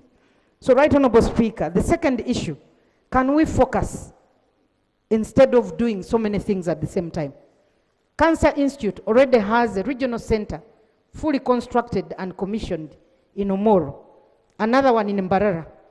What they need, Right Honorable Speaker, is 15, there is a gap of 15 billion, 15.9. What has been provided is 9 billion. Can we prioritize that? Because what goes on at the Cancer Institute, colleagues, if you get there, you actually feel sorry. It is terrible. It shouldn't be a center of excellence for the treatment of oncology and training of oncologists in the East African region. So, Right Honorable Speaker, I want to support the committee report that let's prioritize. For the Heart Institute, Right Honorable Speaker, they just want to start constructing. Can we focus on the Naguru facility and have it operational first before we think of starting other centers outside? Because for the others, they're already running, like Cancer Institute, I talked about the two. For the Heart Institute, can we first prioritize that and have it operational before we think of the Hoima and another center that they are thinking about? Right Honorable Speaker, I want to move to the other. The digital X-ray machines, thank you Minister of Health for procuring these equipment. Right Honorable Speaker, we've had a challenge of X-rays in this country. When I was Minister of State for Health, we took a new digital X-ray machine to Tororo.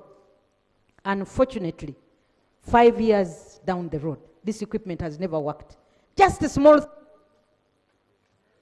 Thank you, Honorable Taylor, followed by Honorable Mutawe.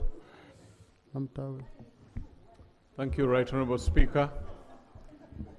And thank you, Chairperson of the committee, for your able submission. Right Honorable Speaker, I join my colleagues in applauding government for its efforts to operationalize the regional cancer centers. Right Honorable Speaker, what is pertaining in the Cancer Institute is terrible.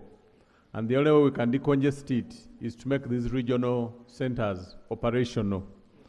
And there are certain facilities that we should also start considering in putting in some of our hospitals at the district level, especially in cancer scanning, because most people, by the time they realize they have a cancer problem, it's too late.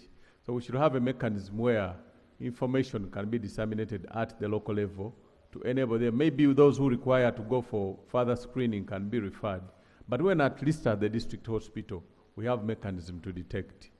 Secondly, Right Honorable Speaker, the 77 billion funding gap for the health center for hosts in constituencies which are lacking should be given priority, in my honest opinion. Some of us represent constituencies which are by the banks of the rivers and lakes. And there is a lot of activity that relates to health in these areas. And the people have a general bias of moving from those areas to go and seek medical attention.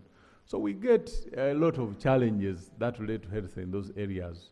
If these facilities are near to them, there can be an easy way of convincing them to get this diagnosis and then get medical support. Thirdly, Right Honorable Speaker, the issue of ambulances. I don't know which criteria was used in the start on those ones which were distributed, but we need to have a uniform approach. If we say that we are allocating money, then let's have all the constituencies covered in one go. than saying those who speak well and those who speak less should be given an opportunity and priority. That is not helping us, and we are getting a challenge in this area. Lastly, Right Honourable Speaker, these issues tend to be so sentimental, but the presence of the Minister of Finance would speak so much to the priority given to these issues at this time, and none of them is here. I find it out of proper procedure. I thank you, Right Honourable Speaker. Thank you.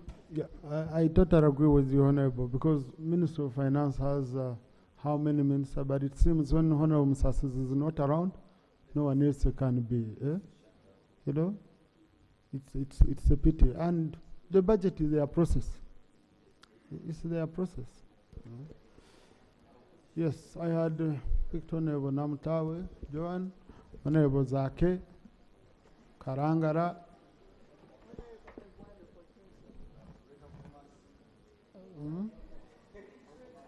I pick Bukomansimbi, Honourable Ibuaru, then Honourable Santa. Thank you, Right Honourable Speaker. Right Honourable Speaker, I appreciate the funds allocated to national medical stores to procure drugs for our hospitals.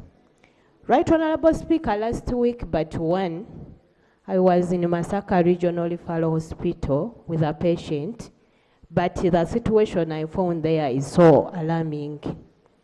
Patients are asked to buy drugs from private pharmacies, which is too costly to them.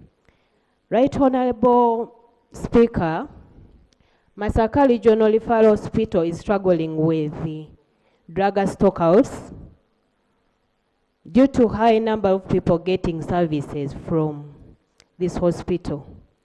Right Honourable Speaker, we are in the budgeting process. Can we get a commitment from the Minister that in this coming financial year, all hospitals, especially Masaka Regional Referral Hospital, will get enough drugs to save our people? Thank you, Right Honourable Speaker, for the opportunity. Thank you. Honourable Zake. Thank you, Right Honourable Speaker. Right Honourable Speaker, I'll begin from the same note. What everybody keeps talking about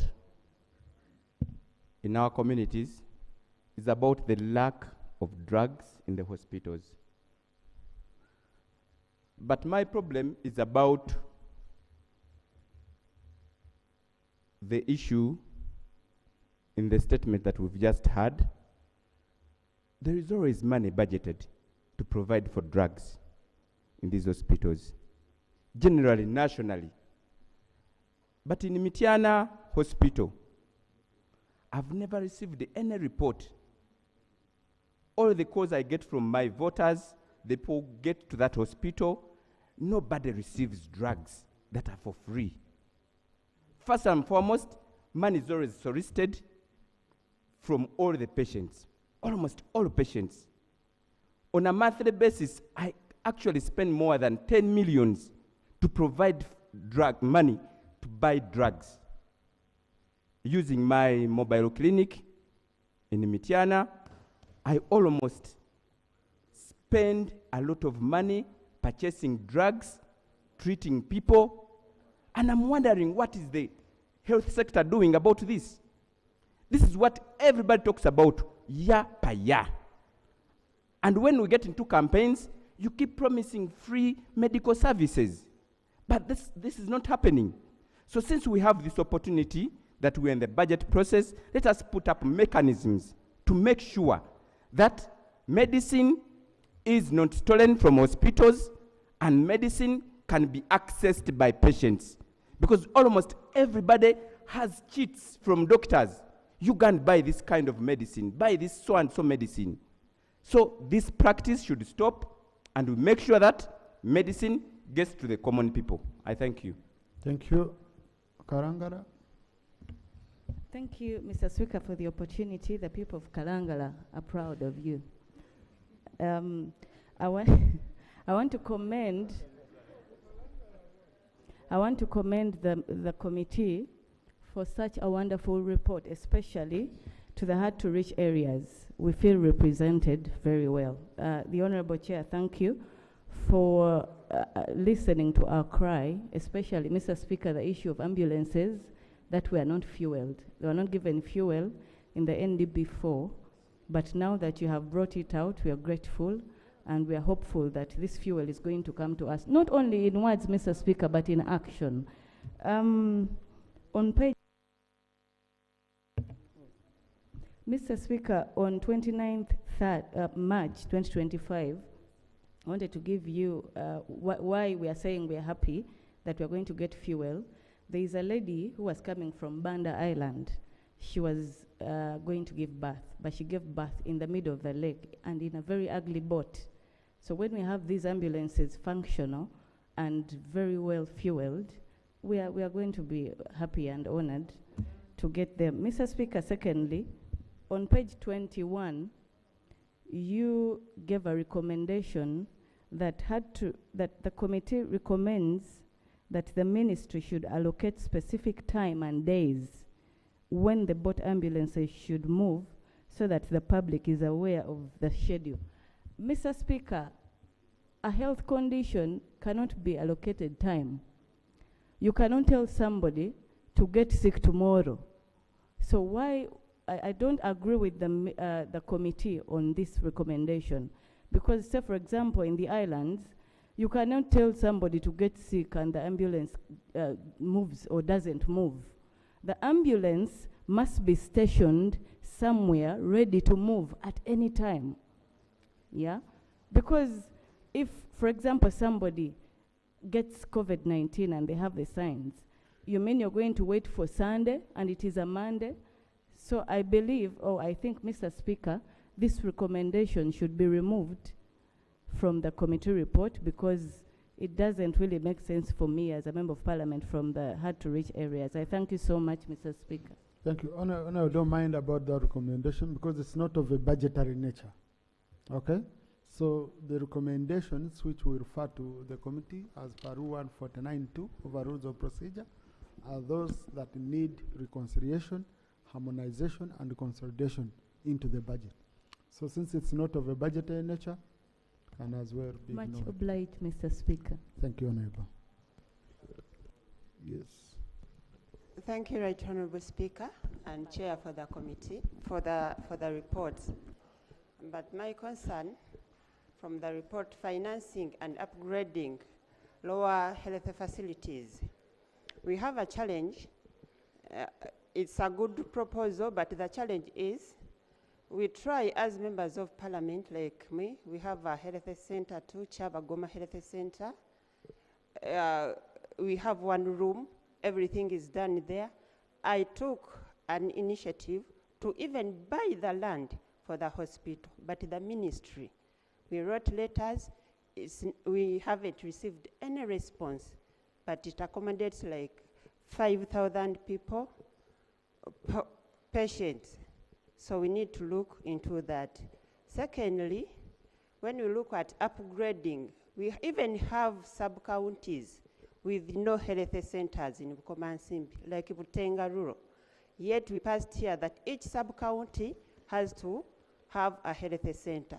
So we have to look at sub-counties with no health centers.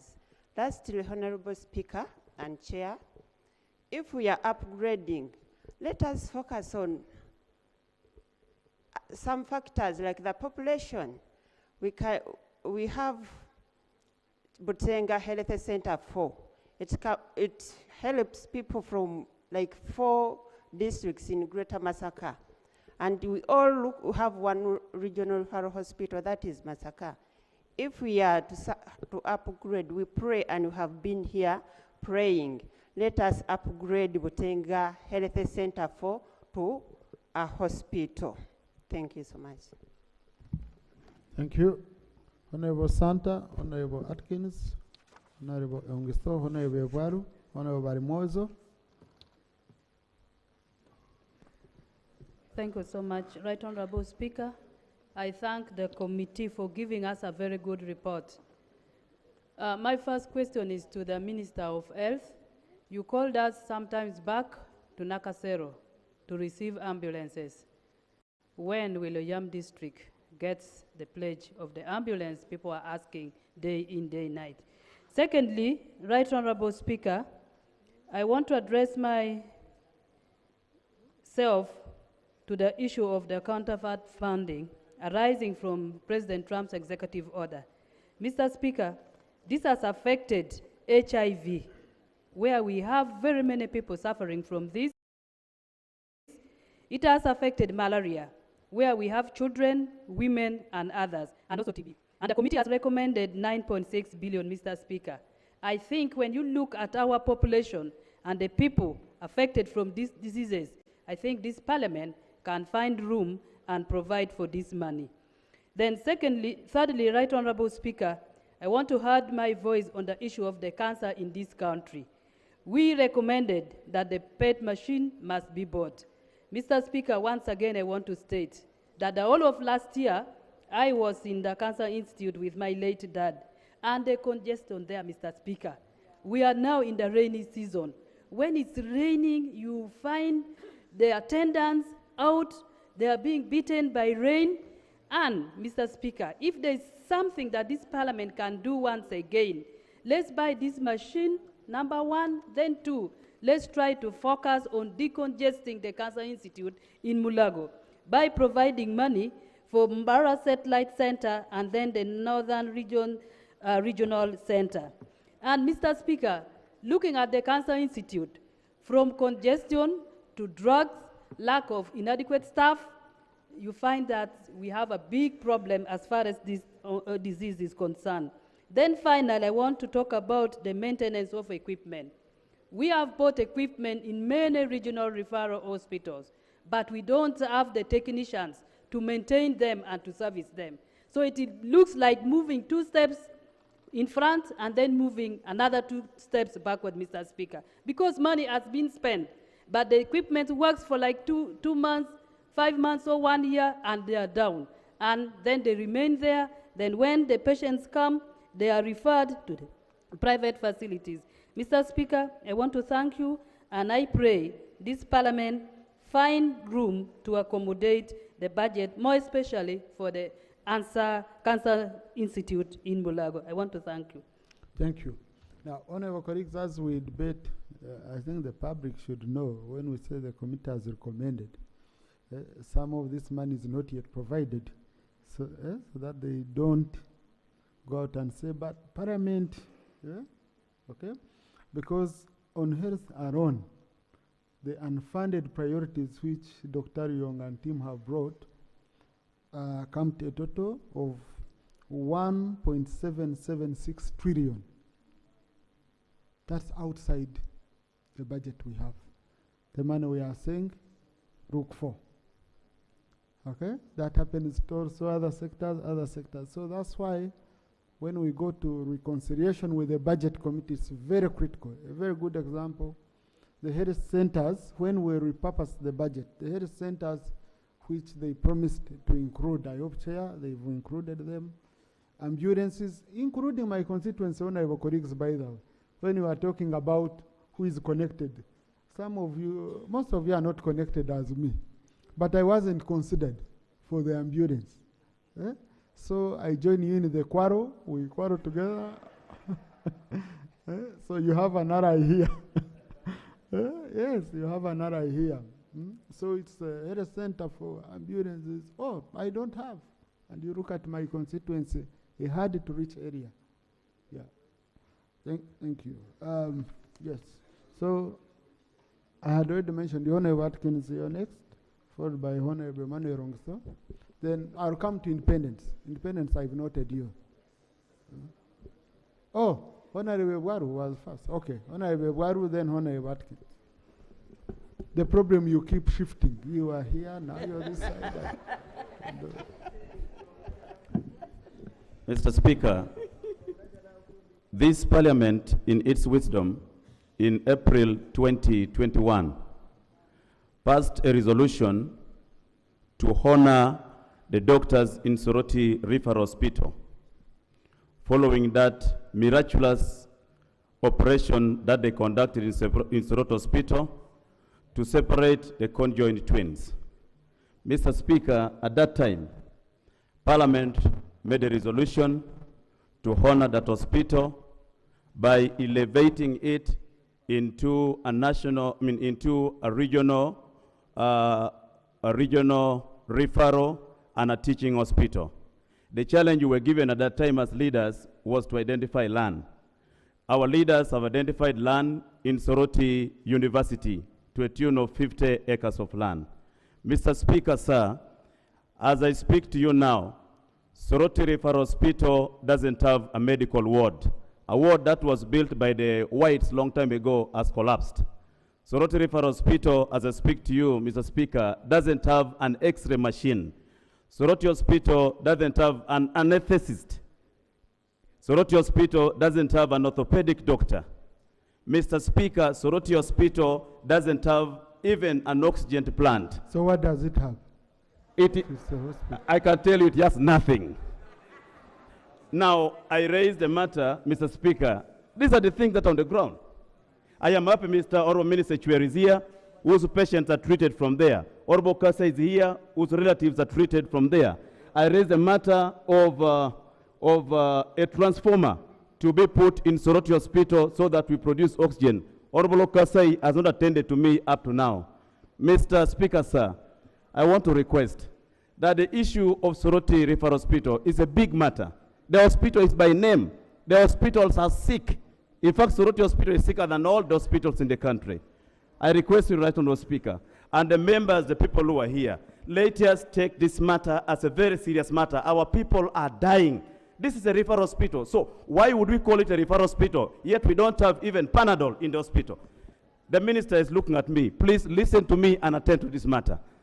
I thank you, Right Honourable Speaker. Let this matter, let's look for resources so that we invest in the hospital. We have got land. What is important is only to identify resources so that we build the regional referral hospital and a teaching hospital in that area. Otherwise, Mr. Speaker, sir, information, sir.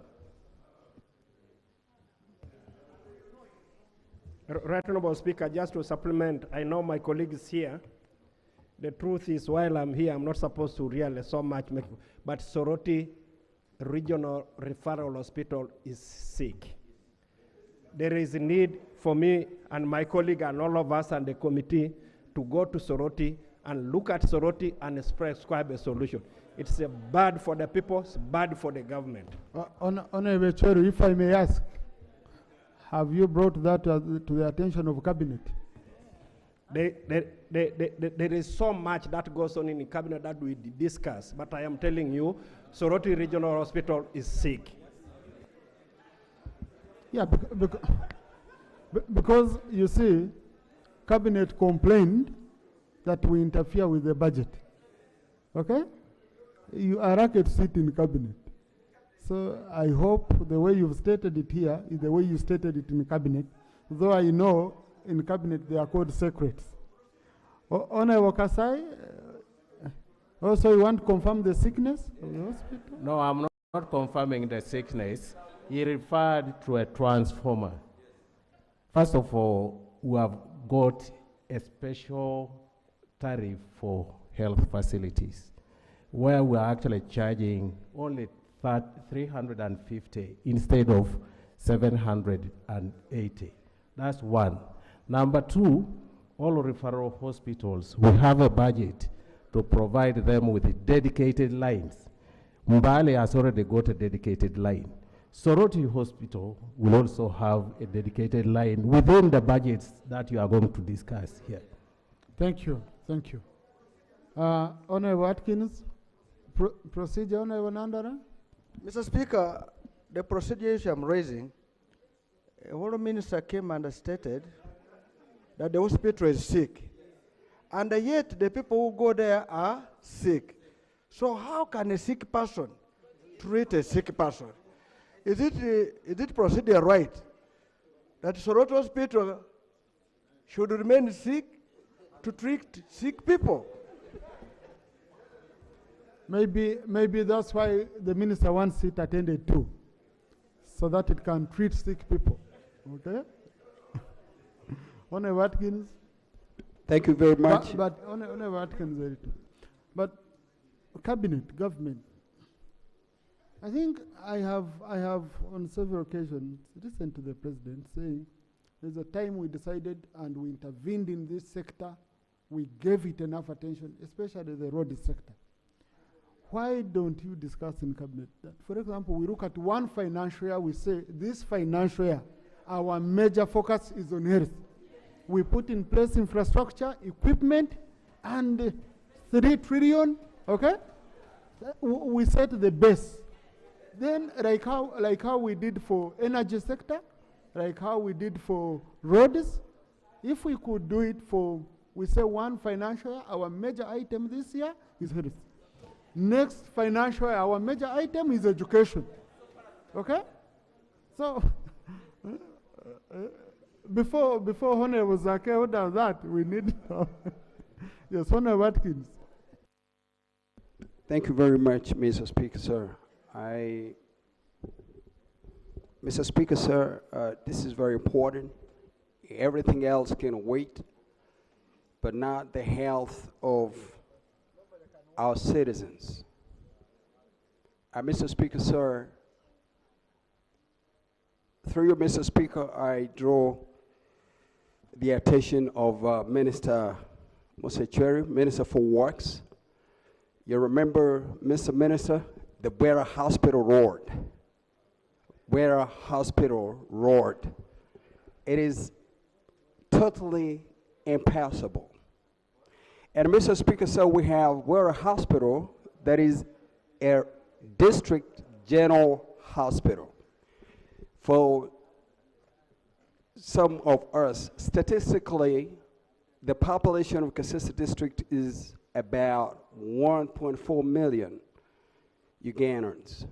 So it means in its own right, it fits to be or to have a regional facility. Mr. Minister, I'm happy that you're here. On Wednesday, the Speaker directed the Minister, your colleague, to come with an oral answer for Mpondwe Kikorongo Road. And for one reason, Bwera Hospital is at the border in my community. But because it is a district general hospital, the person from the other end has to use the Kikorongo Mponde Road. And I can tell you, patients, a lot of them never make it to the hospital, Mr. Speaker, sir. Now, Madam Minister, you need our support. And we're constitutionally duty-bound to give you the support that we need. Mr. Speaker, I pity the people, honorable sisters, at the ministry. We're grilling them with the questions. How much can they do? This is a constitutional institution charged with a constitutional obligation to appropriate. They need money. It is ours, this parliament, to give them the money that they need. Mr. Speaker, sir, if the problem has everything to do with money, I'm going to write to your office. From today going forward, I don't need a business ticket to go and do official duty. If my business ticket can save something to save my fellow citizens, I'll ask every time you send me overseas on official duty, please give me. Thank you. Honorable members have been going on economy. It won't be new. Yeah, so I don't want it to play it against members, for sure. Members have been traveling economy. Yeah, so really that one it would be. Yes, I had picked Honorable Emmanuel Rongusto, followed by Honorable Barimwezo. Thank you so much, Right Honorable Speaker. Right Honorable Speaker, I also want to thank the committee for a good report. And I want to thank them for also mentioning NEBI, but in regard to refugees, and also relating to the fact that you are suggesting there should be some kind of policy to guide how people who come from outside are supported. in health service. And Right Honorable Speaker, for Greater Nebi, when you mention Nebi, I want to take it to Greater Nebi, which means Pakwach, Nebi, and Zombo. And you know that we border Congo, and the other side of Congo, we have the same people, the Alur people. And I want to tell you that in some cases, they also have national IDs for Uganda. That means that policy needs to be crafted carefully to make sure that such people are taken care of. And for us, our people from Congo are like brothers and sisters, and that is why nobody talks about Nebi in terms of refugees. Yet they are there, and because they come in as brothers and sisters, we do not look at them more as foreigners. Number two, Right Honorable Speaker, Nebi General Hospital is the hospital that is taking care of all referrals from Zombo to Pakwach to Greater Nebi. And unfortunately, that has squeezed out the population within Nebi municipality, because the main focus is on the persons referred from Zombo or from Pakwach or the other parts of Nebi, leaving out the people within Nebi municipality. I urge our ministry to look at Nebi municipality, because we have Tata division, we have also a Bindu division, and actually they have even land for health center 3s. If that can also be looked at, we will be very happy, so that we know that within Nebi municipality, where our regional referral hospital is, also the ordinary people within the municipality are taken care of. Thank you very much. Thank you, Honorable Mwezo. Thank you, Right Honorable. Right Honorable, I do appreciate you for emphasizing the need for a position emission topography, rather, the PET scanner. I interested myself on finding out the cost of a PET scanner during the death of our beloved speaker. And I did establish that the cost of a high-end with advanced technology was in the range of 1.5 to 5 million US dollars. Recently, we approved a supplementary, and within the supplement, we approved for the procurement of a PET scanner at 30 billion. And today it has been established that the ministry has that money. So to me, the cost of a scanner that is sophisticated in the world at a cost of $5 million, and here it's put at 92 billion. It's too much. We can procure 5 sophisticated with advanced technology scanners, 5 of them. Therefore, I want us to interest ourselves in the cost of these scanners, because you are all aware that agencies have always had a habit of inflating costs, and we find that we get a bad deal. So, Right Honorable Speaker, evoke our oversight role for us to establish the cost of these from, say, China, Japan, and Germany, because the cost is in that range, and I want us not to lose money. Thank you, Right Honorable Speaker. Thank you.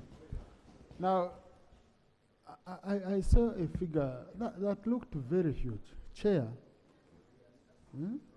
Yeah, Chair, I would want to implore you, before we put finance on too much pressure, again, you specifically meet with the ministry and the Cancer Institute team on the cost, because the cost looks subnormal. I just consulted Mr. Google, like Honorable Mwezo said. Mr. Google says it should be not exceeding $5 million for a new one. So, you know, so, and so I think it's very important before we ask for this huge sum of money. So do that reconciliation by the time you go to the budget committee, okay? But also, I will call finance, we see we have a meeting over this matter. It's a matter we should close, all of us together. It's very, very critical for us. Colleagues in the public gallery, we have pupils and teachers from Active Angel Junior School, Nansana, Wakiso District. They are represented in Parliament by Honorable Wakaima Musoke and Honorable Narima Betty. They've come to observe proceedings of this House. Please join me in welcoming them. Honorable Narima on the floor. Thank you so much, Right Honorable Speaker.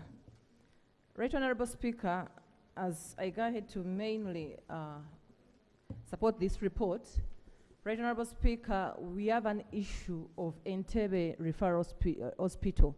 This hospital, Entebbe Regional Referral Hospital. This hospital, as you are aware, is the hospital that is available for all international guests. It's the hospital that is treating several members around, and this hospital, it used to be a district hospital. But wherever I'm going, I go there for monitoring. They are really let down by the fact that every year we put their increment of staffing in the budget, but we don't attend to it. Much as we've mentioned here that we shall be adding 4.5 billion, I'm praying that, Right Honorable, this time we use our appropriatory powers to see that all regional referral hospitals, their staffing matter is given priority, because we shall always talk about this, but at the end of it all, budget and anyone else will tell us that there is no money. But we are even affecting our international delegates because they are being treated in one of these key hospitals like Entebbe. And secondly, Right Honorable, I pray with your indulgence that on page 21, we get back to this recommendation of having days fixed for boat ambulances, because it would be weird when someone reads this recommendation and we leave it like that. I ask if the House agrees. We change this to read that, that's on page 21. We amend. We amend, yes, thank you so much, Right Honorable. I pray that we amend to read under part 3, Ministry of Health should designate specific areas for boat ambulances, and it should make sure that it sensitizes the public to be aware of the areas. I beg to request. Thank you. The questions will come later. Honorable Nyeko Derek, Honorable Makoha, Honorable Wadiomu, Honorable Nyangweso. Thank you, Right Honorable Speaker. Allow me to thank the committee as well. Right Honorable Speaker, if we mentioned in this House that Kampala could be one of the far areas to reach, we would all be amused. Right Honorable Speaker, Chirudu Hospital, it is not reachable. Just last week, Right Honorable Speaker, colleagues, Honorable Minister for Works, we have a hospital which is not reachable, and you also not reachable, it seems. I can see you. Right Honorable Speaker, in the recommendations, I did not hear Kampala, but it is for the fact that we lose more than 4 hours in jam. And this is caused by Genome 70. They block the road for 4 hours. Literally, in Kampala, we lose more than 6 hours of jam. Right Honorable Speaker, part of the critical people that want to access health centers like in Kirudu. Just 2 weeks back, we lost a gentleman around Zambia. While seeing the hospital, the road was blocked for 2 hours and people could not access the hospital, while they could see the hospital. But this is Geno. Kirudu is one of the referral hospitals, but people cannot access it on a daily. The road is closed for 4 hours. I want to call on the ministers. Maybe General Museveni does not know the pain that the people are going with for the expense of him traveling to Kampala. Let him find other means, or else we are losing so many people. So far we have, yes, colleagues, this is something, colleagues, this is something that looks minor, but we need to All look at point the of order, Honorable Wariomo. we,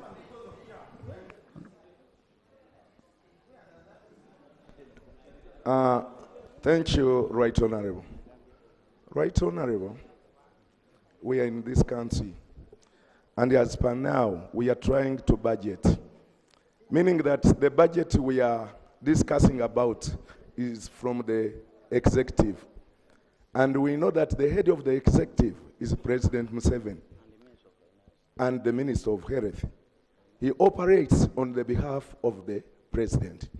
Therefore, is the honorable courage in order to say that the President is not aware that really it's a pain for Ugandans to suffer? Thank you. Now, honorable colleagues, please.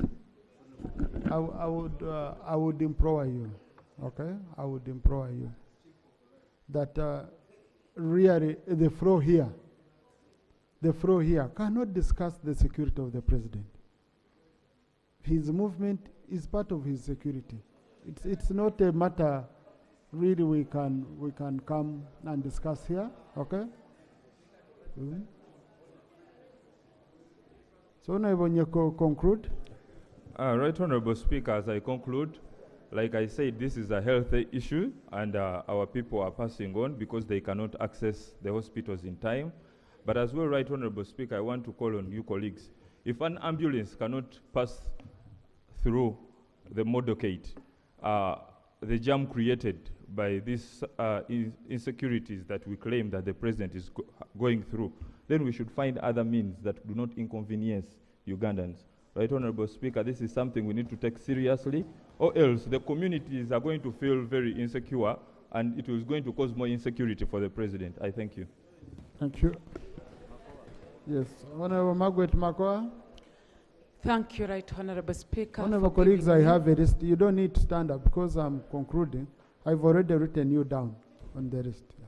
Thank you for giving me the opportunity. And I also want to appreciate the chairperson and the committee for the good report. The committee observed that Namayingo is among the hard-to-reach districts. I want to appreciate the committee for that observation.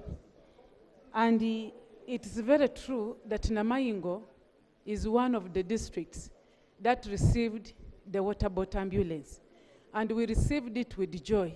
We thought it would help our people. But as we speak now, Right Honorable Speaker, the water boat ambulance has no fuel. Last 3 weeks, I was in the islands of Lolwe, and people were telling me, tell your government, the ambulance is not helping us, because they're asking the public to provide for fuel. And now they're starting to ask us to buy the canoes and engines so that they can go back to the old methods of saving lives. So I want to ask the Minister of Health that please, can we find the fuel? Can we make sure that these ambulances are of help? And then also, Right Honorable Speaker, the second challenge is that Namayingo has one constituency in the islands and then 2 on the mainland. When you reach on the mainland, we have no ambulance to complete the travel cycle. So coming out of the water boat ambulance, then you are put on a motorcycle, a bicycle, it makes no sense. So I want to ask that you provide Namayingo with a road ambulance so that we can make the travel cycle complete. Right Honorable Speaker, Namayingo has various scattered islands. Yesterday I was in I was in 2 of the islands, that is Yebe and Bisa. They do not have not even a clinic, and they were requesting me to put there at least health center too. Now me, a member of parliament, where do I get the resources to provide a health center too for my people? I want to ask the minister in charge of health, as we are looking for the resources, consider the of Namayingo so that those scattered islands, which also have Ugandans who are paying taxes, can also be attended to, or else as members of parliament. At times it's even becoming very hard for us to check on these people because their cries in the health sector is beyond our ability to handle. Lastly, Right Honorable Speaker, some of these islands, it's not easy to come up with the toilets because that. Thank you. Honorable Diomu, Honorable Nyangwesa. Thank you, Right Honorable. Right Honorable, allow me to add my voice to the honorable colleagues by thanking the committee for its observation and recommendations. Right Honorable, especially on the drugs in the hospitals, both referral hospitals and general hospitals, and even in the health centers. Right Honorable, you are aware that the national store, national store, medical stores is mandated to procure, store, and distribute medicines, essential medicines, to all the hospitals and the referrals and the general hospitals. But Right Honorable, as we go to the communities, one of the problems is the scarcity of drugs in those health centers. Although sometimes as Parliament we do allocate money for drugs, but the national drug medical stores, what they do, instead of procuring the drugs according to the requisitions given to them by the referral hospitals, by the hospitals, again they supply other drugs. Meaning that at the end of the day, the required drugs in those hospitals, they are not taken there. Right Honorable, I will give you an example of the general hospitals. That is Buenge General Hospital. When you go there, after reaching there, they will tell you to go and buy drugs from the nearby pharmacy. And just recently, Right Honorable, we lost a life. One of the attendants was told to cross to go and buy drugs from across the pharmacy. As she was trying to cross to go and buy maybe the drugs from the pharmacy, she was knocked. And then the attendant, the person who was attending to a sick person, she was brought back again in a critical condition. Therefore, Right Honorable Speaker, as we budget, as we allocate money, there is a need for the ministry to take a keen look into those people who are creating, who are having pharmacies just across the general hospitals and the referral hospitals. Because when you go to... Thank you. Honorable Nyangwese, Honorable Stella Tiang, Honorable Chemonges, Honorable Mosokot, and we are done with that. Thank you, Mr. Speaker. I applaud the committee for the report. Mr. Speaker, when the Ministry of Finance was shifting from the sector-wide approach to planning to program approach to planning, they told us that the budgeting is going to focus on outcomes as opposed to outputs.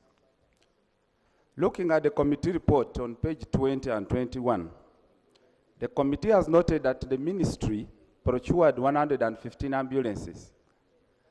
But Mr. Speaker and colleagues, these ambulances, first of all, not all of them were deployed. Therefore, we do not really see too much of the outcome. The few which were deployed were not facilitated to function. No money for fuel, no money for maintenance. Some of them are not functional. Busia district was to get one for Samia Bugwe South. We have not received that ambulance, Mr. Speaker. So I want to support the committee report that at least the 17 billion shillings which is requested here to make the ambulances functional by way of providing some fuel and maintenance. Otherwise, just the numbers procured does not translate to improvement in livelihood of our people, which is the focus of the budget. Secondly, Mr. Speaker, towards the end of 2023, the Ministry of Health procured X-rays under the Global Fund. But these X-rays have not been deployed to date. I've been here on the floor of Parliament. The Prime Minister responded and told us ambulances, X-rays, including for your hospital in Massaf in Busia, have been procured, but they have not been deployed. So there is no outcome of this one. So we have expenditure, we have budget performance reports from ministries, but there is no outcome that our people are getting from this budget. So I want to implore the House that when it comes to budgeting and oversighting, let us focus on the outcomes of these decisions. Thank you, Mr. Speaker. Thank you, Honorable Stella Kyan. Thank you, Honorable Speaker. Thank you, Honorable Speaker, for giving me the opportunity. I want to join my colleagues to appreciate the committee for the work done. Honorable Speaker, I have a few concerns. One, the committee report states that 16 oxygen plants were installed and operationalized. That excludes Moroto Referral Hospital. But Moroto Referral Hospital got also this type of oxygen plant installed and not operationalized. It's 2 years down the road. I want to ask the ministry when the oxygen plant will be operationalized, because apparently the hospital is paying for provision of oxygen to the patient, and yet it's even not enough, and it's affecting the operation of the hospital. Secondly, Moroto Regional Referral Hospital has a broken down X-ray machine, an ultrasound machine. For 3 years down the road, we have been reporting this to the ministry with no positive response. And yet these services affect more the majority poor who are not able to go to private hospitals to access these services. When are you going to respond to that to save the majority poor? Thirdly, Honorable Speaker, we are talking of low staff levels. We have the staff who actually have double jobs. They are working in government hospital, at the time having their private health facilities. I don't know when and the double jobs actually is affecting the effectiveness of the hospitals, because you'd find that this, especially the technical, the specialized staff, the doctors, you'd find that these people are not in the hospital as required. They will have 2 days in the hospital and 3 days, other days in their private clinics, affecting the services of the hospital to the people. I would ask the ministry when they will take action to discourage this kind of double job workers, to ensure effectiveness of these health workers in the hospital. And then fourthly, we have many stalled hospital structures across the country. And the ministry has continued planning for new structures across the country, leaving the old ones not completed. I don't know why the ministry cannot decide that. Thank you. Honorable Chamongis. Honorable Mosokot. Thank you, Mr. Speaker. I join my colleagues in supporting the report. However, Mr. Speaker, I have noted that the very critical areas in health, especially in Sabay, have been left out. I don't see anything supporting us. For example, when we came up with the policy to hold the creation of district hospitals, we accepted because we knew this would be a chance for us to have health centers in all the sub-counties, which is not happening. And even, for example, in Bukwa district, we already had a district hospital. But sometime, it said around 2023, it was downgraded back to Health Center 4, Mr. Speaker. Yes, and now Bukwa, which is a district bordering Kenya, does not have the district hospital. and it's a very highly populated area, Mr. Speaker. Mr. Speaker, I have also noted that the statement does not include the creation of a regional hospital in Sabey, which has been, we were promised.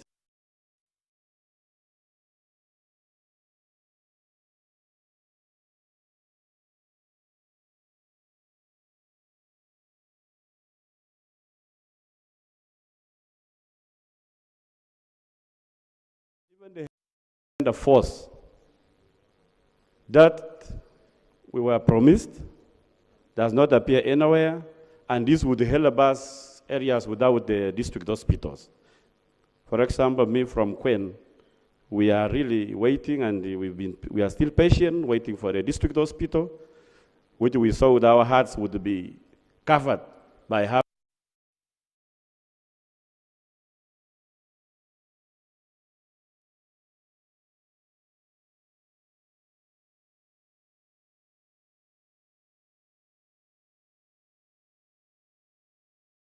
Now this is the referral hospital supporting all of us, the entire Sabey districts, all of us, we come to Mbala Hospital. I really want to support and request that even as we wait for others, really help us allocate this 5 billion to complete this structure in Mbale, because it is highly. Honorable Mosokot, Bunyoro, I had forgotten Bunyoro, Honorable Kiki, and then Rob. Thank you, Mr. Speaker. Just let me first make it clear. Colleagues, I did the round, and then I looked at regions which had not been captured, sub-regions. So I went, that's why I picked Sabey, I picked Karamoja, to ensure all of them, at least every region on health, are captured.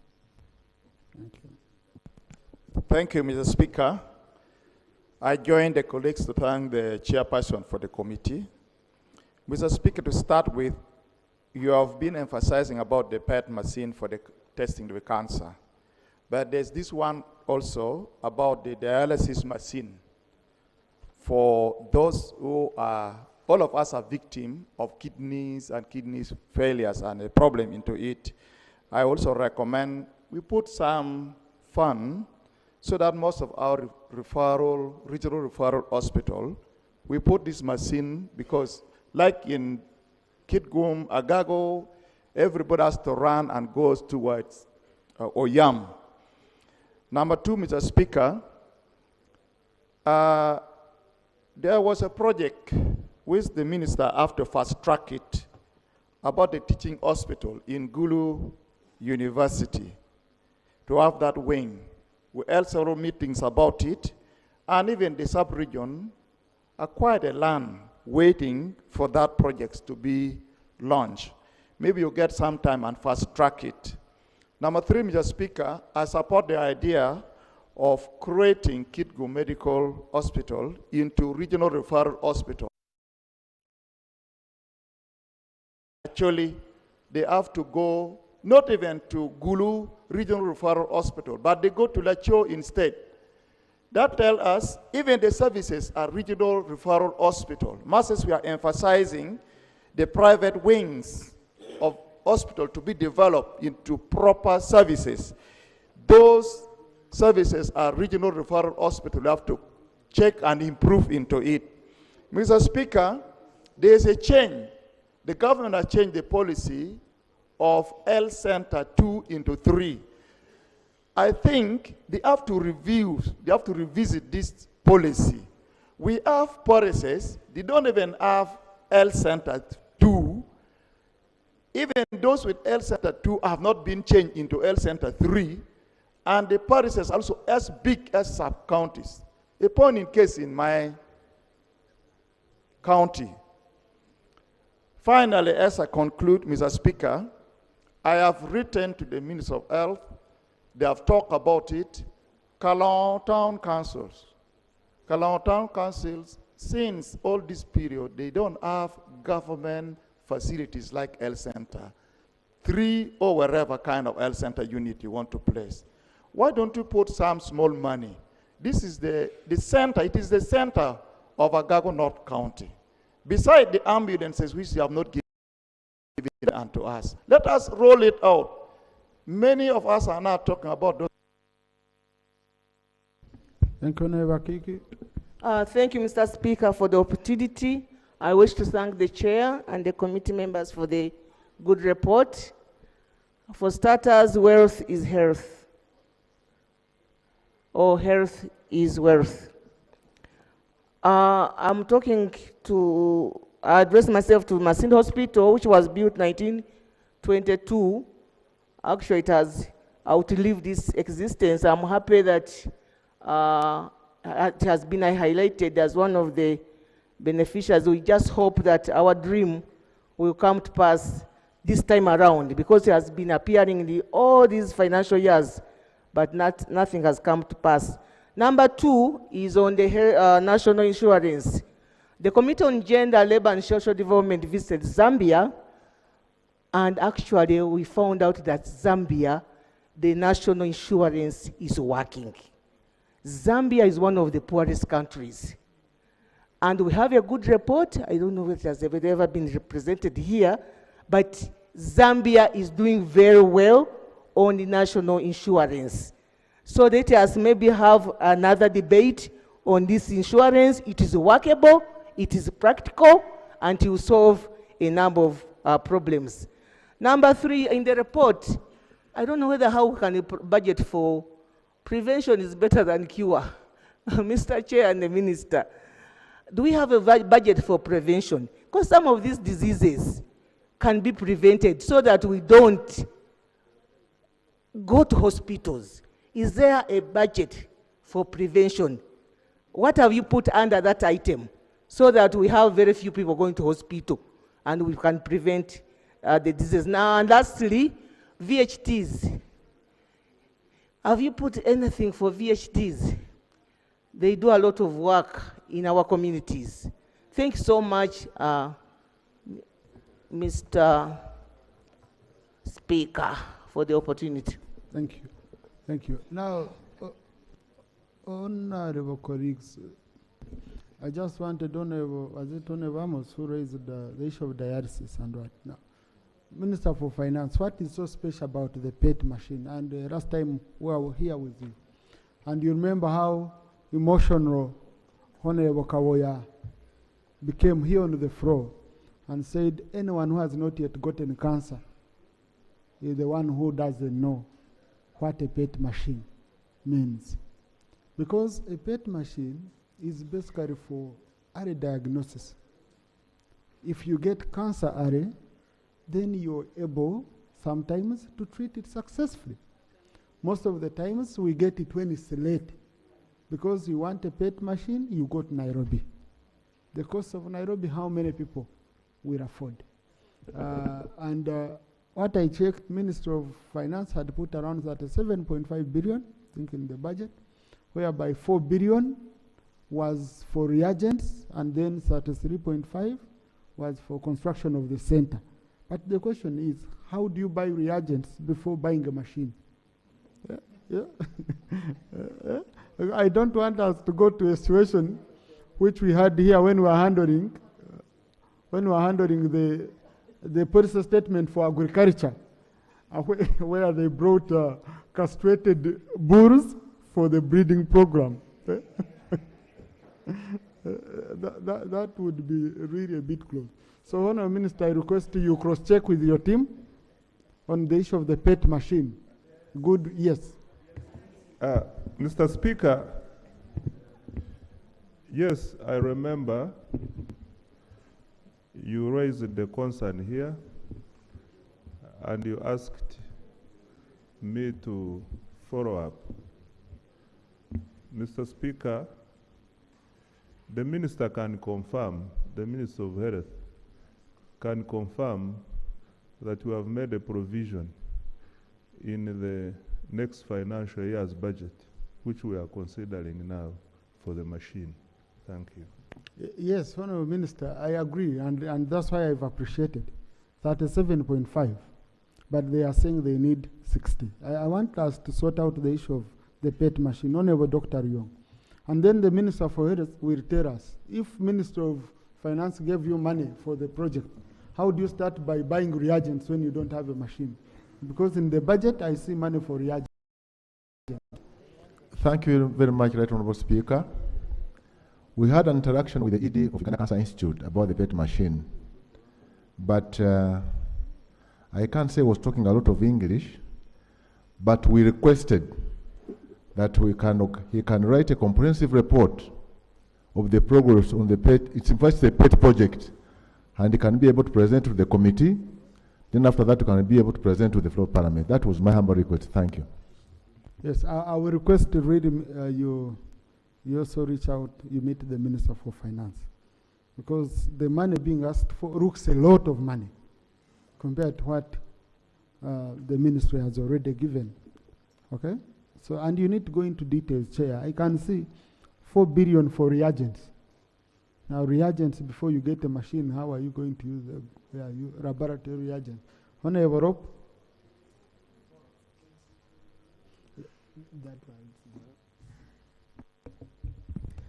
Thank you, Honorable Speaker. Honorable, I want to begin with some slight house cleaning. It's actually not very slight if you critically look at it.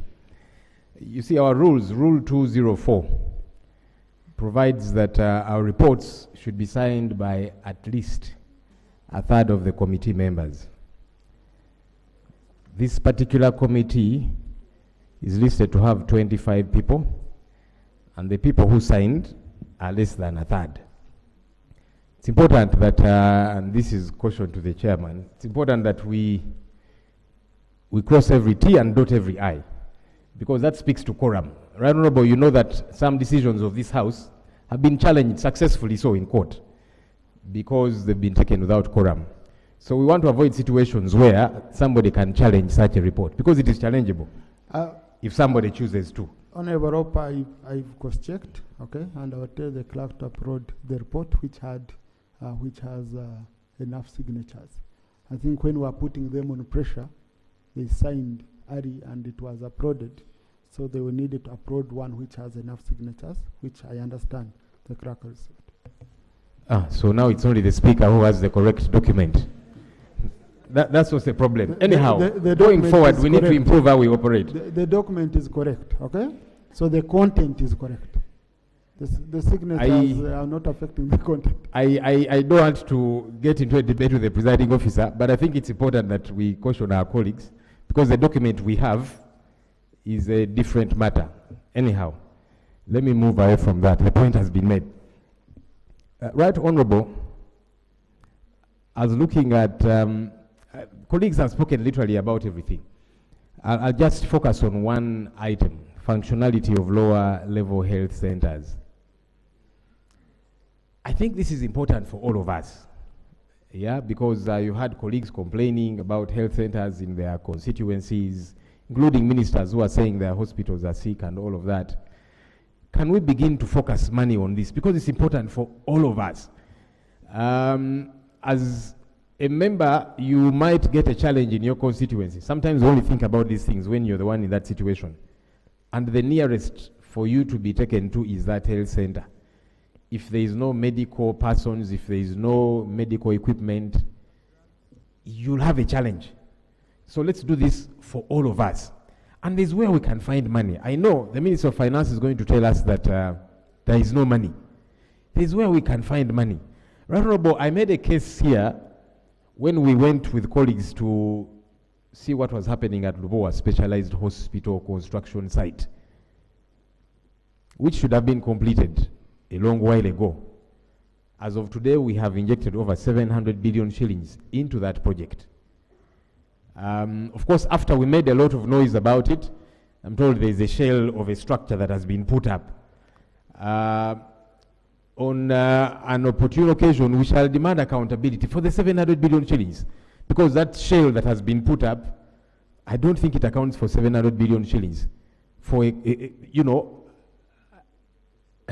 specialized hospital that should have been completed a long while ago. And there are comparisons that we can make. Honorable Speaker, there is a hospital in Turkey, in the region called Kateriet. I might be mixing up the name. It costs $200 million, a specialized hospital, a 1,500 bed hospital. One of the ministers recently got treatment at that hospital. I'll not mention which one, but got good quality medication, which obviously they couldn't get here. $200 million. For Lubowa Hospital, we have spent close to that.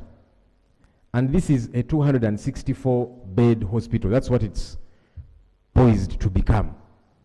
So there's just so many things that are confusing. And that's why I was saying, instead of continuously injecting money into what seems like a white elephant, why don't we appropriate this money to health centers that are in place already? Their problem is there's no drugs, there's no equipment. Why do we not do that? Because this entity we are injecting money in, it's a white elephant, and I call it so deliberately, because we don't know what's coming thereof. Each time you keep coming here for more money, we don't know what's happening. Even when we want to go and inspect, we are not let to go and inspect. Why are we continuously injecting money into something we cannot touch? It's like groping in the dark. But we have our health centers, our health facilities, all of us in this house. Why do we not appropriate this money to those health facilities? So I'm saying, while we shall be told there is no money to deal with these issues, that money can be found. That's everything I wanted to talk about right now. Thank you, Rob. Honourable Minister, and you don't need it to answer each and everything. Focus on issues related to the budget. Thank you so much, Right Honourable Speaker and colleagues. Right Honourable Speaker, I want to thank the chairperson of the Health Committee and the entire members for a good report that spells out how far the health sector has walked the journey and where we are walking to. Honourable colleagues, through you, Right Honourable Speaker, I do appreciate and feel your concerns. I'm also a member of Parliament representing a constituency where all these facilities and issues you are raising, if I was to be the other side, maybe I would raise more. But I do agree with the right Rob and Enos, Asim, Honourable Enos, and every member of you. Every time there is issues come in here, it's a concern of each and every one of us. And we all feel that we must have a healthy community if we have to have a healthy economic nation. Right Honourable Speaker, again, I want to appreciate you for having guided or given us information that the health sector has unfunded activities nearly at 1.7 trillion. And we are at the time of budget processing. Rob and other colleagues have said this is the time where we can all come together as the members of this august house, appropriate money to the health sector. All issues that have been raised, Right Honourable Speaker, if you had the chance also to raise issues in your constituency concerning the health sector, I think someone, somewhere, we should move. There was a question Right Honourable Speaker and other colleagues raised. If as government we can prioritize some sectors and through here and say Paris Development Metro, the roads, the what, at this time of budgeting, why don't we now make the health sector the issue? Generally, international, the health sector should have 15% of the budget. But the health sector is the least budgeted. And it is the drive factor, the drive force of everything. So I want to say that I do appreciate the committee report where the ministry is directed to implement what is implementable. We are going to do that. where the committee has requested Ministry of Finance, and it is my prayer that together that we look into that and sufficient funding is given. Right, Honorable Speaker, even at times when the funding is saying you have passed it as you have said, the PET scan which you have said is in the budget process for the financial year. And we are all saying that it is an urgent matter. Now, the question to my colleague, it is in the budget. But what the Speaker and the members were saying, can't we? Yes, in Cabinet we have raised it. And we are saying anyone here has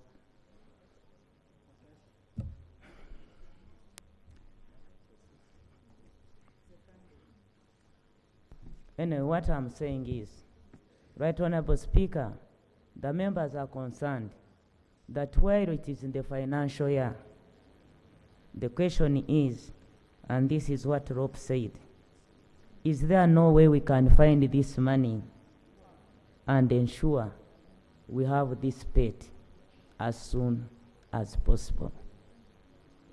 As soon as possible. The ministry we have been asking. As soon as possible. The financial year is coming in July, operationalized maybe August. We are moving. The members are saying, Minister of Health, when you look at what we have at the Cancer Institute, the Right Honorable Speaker can bear witness. He has been there. I've been there. Many colleagues have been there. Everyone has been there. Our concern is, through you, Right Honorable Speaker, to find a way and means to sit with my colleague. In Cabinet, we have said it, that this is an urgent matter. It's an urgent matter, and very urgent, and a matter of high concern. I leave that one. Right Honorable Speaker, all the issues that have been raised, they concern the insufficient funding of the sector. Give us the money, and then come and ask, you have this money, you have not implemented. Right Honorable Speaker, the issues of the policy was to bring services closer to the people. That we must not have people walking long distances going to the hospitals, congesting the hospitals, when some diseases can be worked at the lower level. And that's why we moved in, and we said the policy we should have at each sub-county, health center 3. Give us the money, then ask us, we gave you money for this health center 3. Why isn't it constructed? Why isn't it constructed? The issue is of wage. The wage that we have, as a ministry, we have the structure that has been approved, but we don't have the wage. So we have a structure. Give us the wage, and we recruit, and we put them there. So I see you are pointing your fingers at me, who has been here for some time, and I'm still with you. So this belongs to all of us. When the health sector, if you want to have a strong economy, we must think about the health sector. If you want the equipment to be maintained, it's not a matter of opening. There must be money, sufficient money allocated for maintenance of the equipment. Some of the equipments are new. They cannot be operated because of the wage. So I think this is the right time. All of us members, whatever questions you have asked, thank you so much. Thank you, Can we Honorable. put our heads together and we give money to the sector? I thank you. Thank you. Honorable colleagues, I now put the question that the report of the Committee on Arrears on the Ministerial Policy Statement and Budget Estimates for financial year 2025-2026 be adopted. Those in favor say aye, to the contrary nay. The ayes have it. The recommendations of the committee are referred to the Committee on Budget for harmonization, reconciliation, and consolidation in line with Rule 149 of our Rules of Procedure. Congratulations, Chair, and thank you very much, Honorable Minister. Honorable Musa Icheru, the road. So well, I congratulate my colleague, but I just wanted to give information to my brother-in-law, Honorable Atikins. The road that he talked about, I had to step out, Right Honorable, to check what is going on. The truth is that, yes, there were some delays, but I'm happy to report that the contractor who has been given that road has been directed this morning to start what we call forward maintenance as he prepares to do the actual work on rehabilitation of the entire road. Thank you. Thank you. I could see you had compromised Honorable Atkins by bringing out issues of cross-pollination on the floor.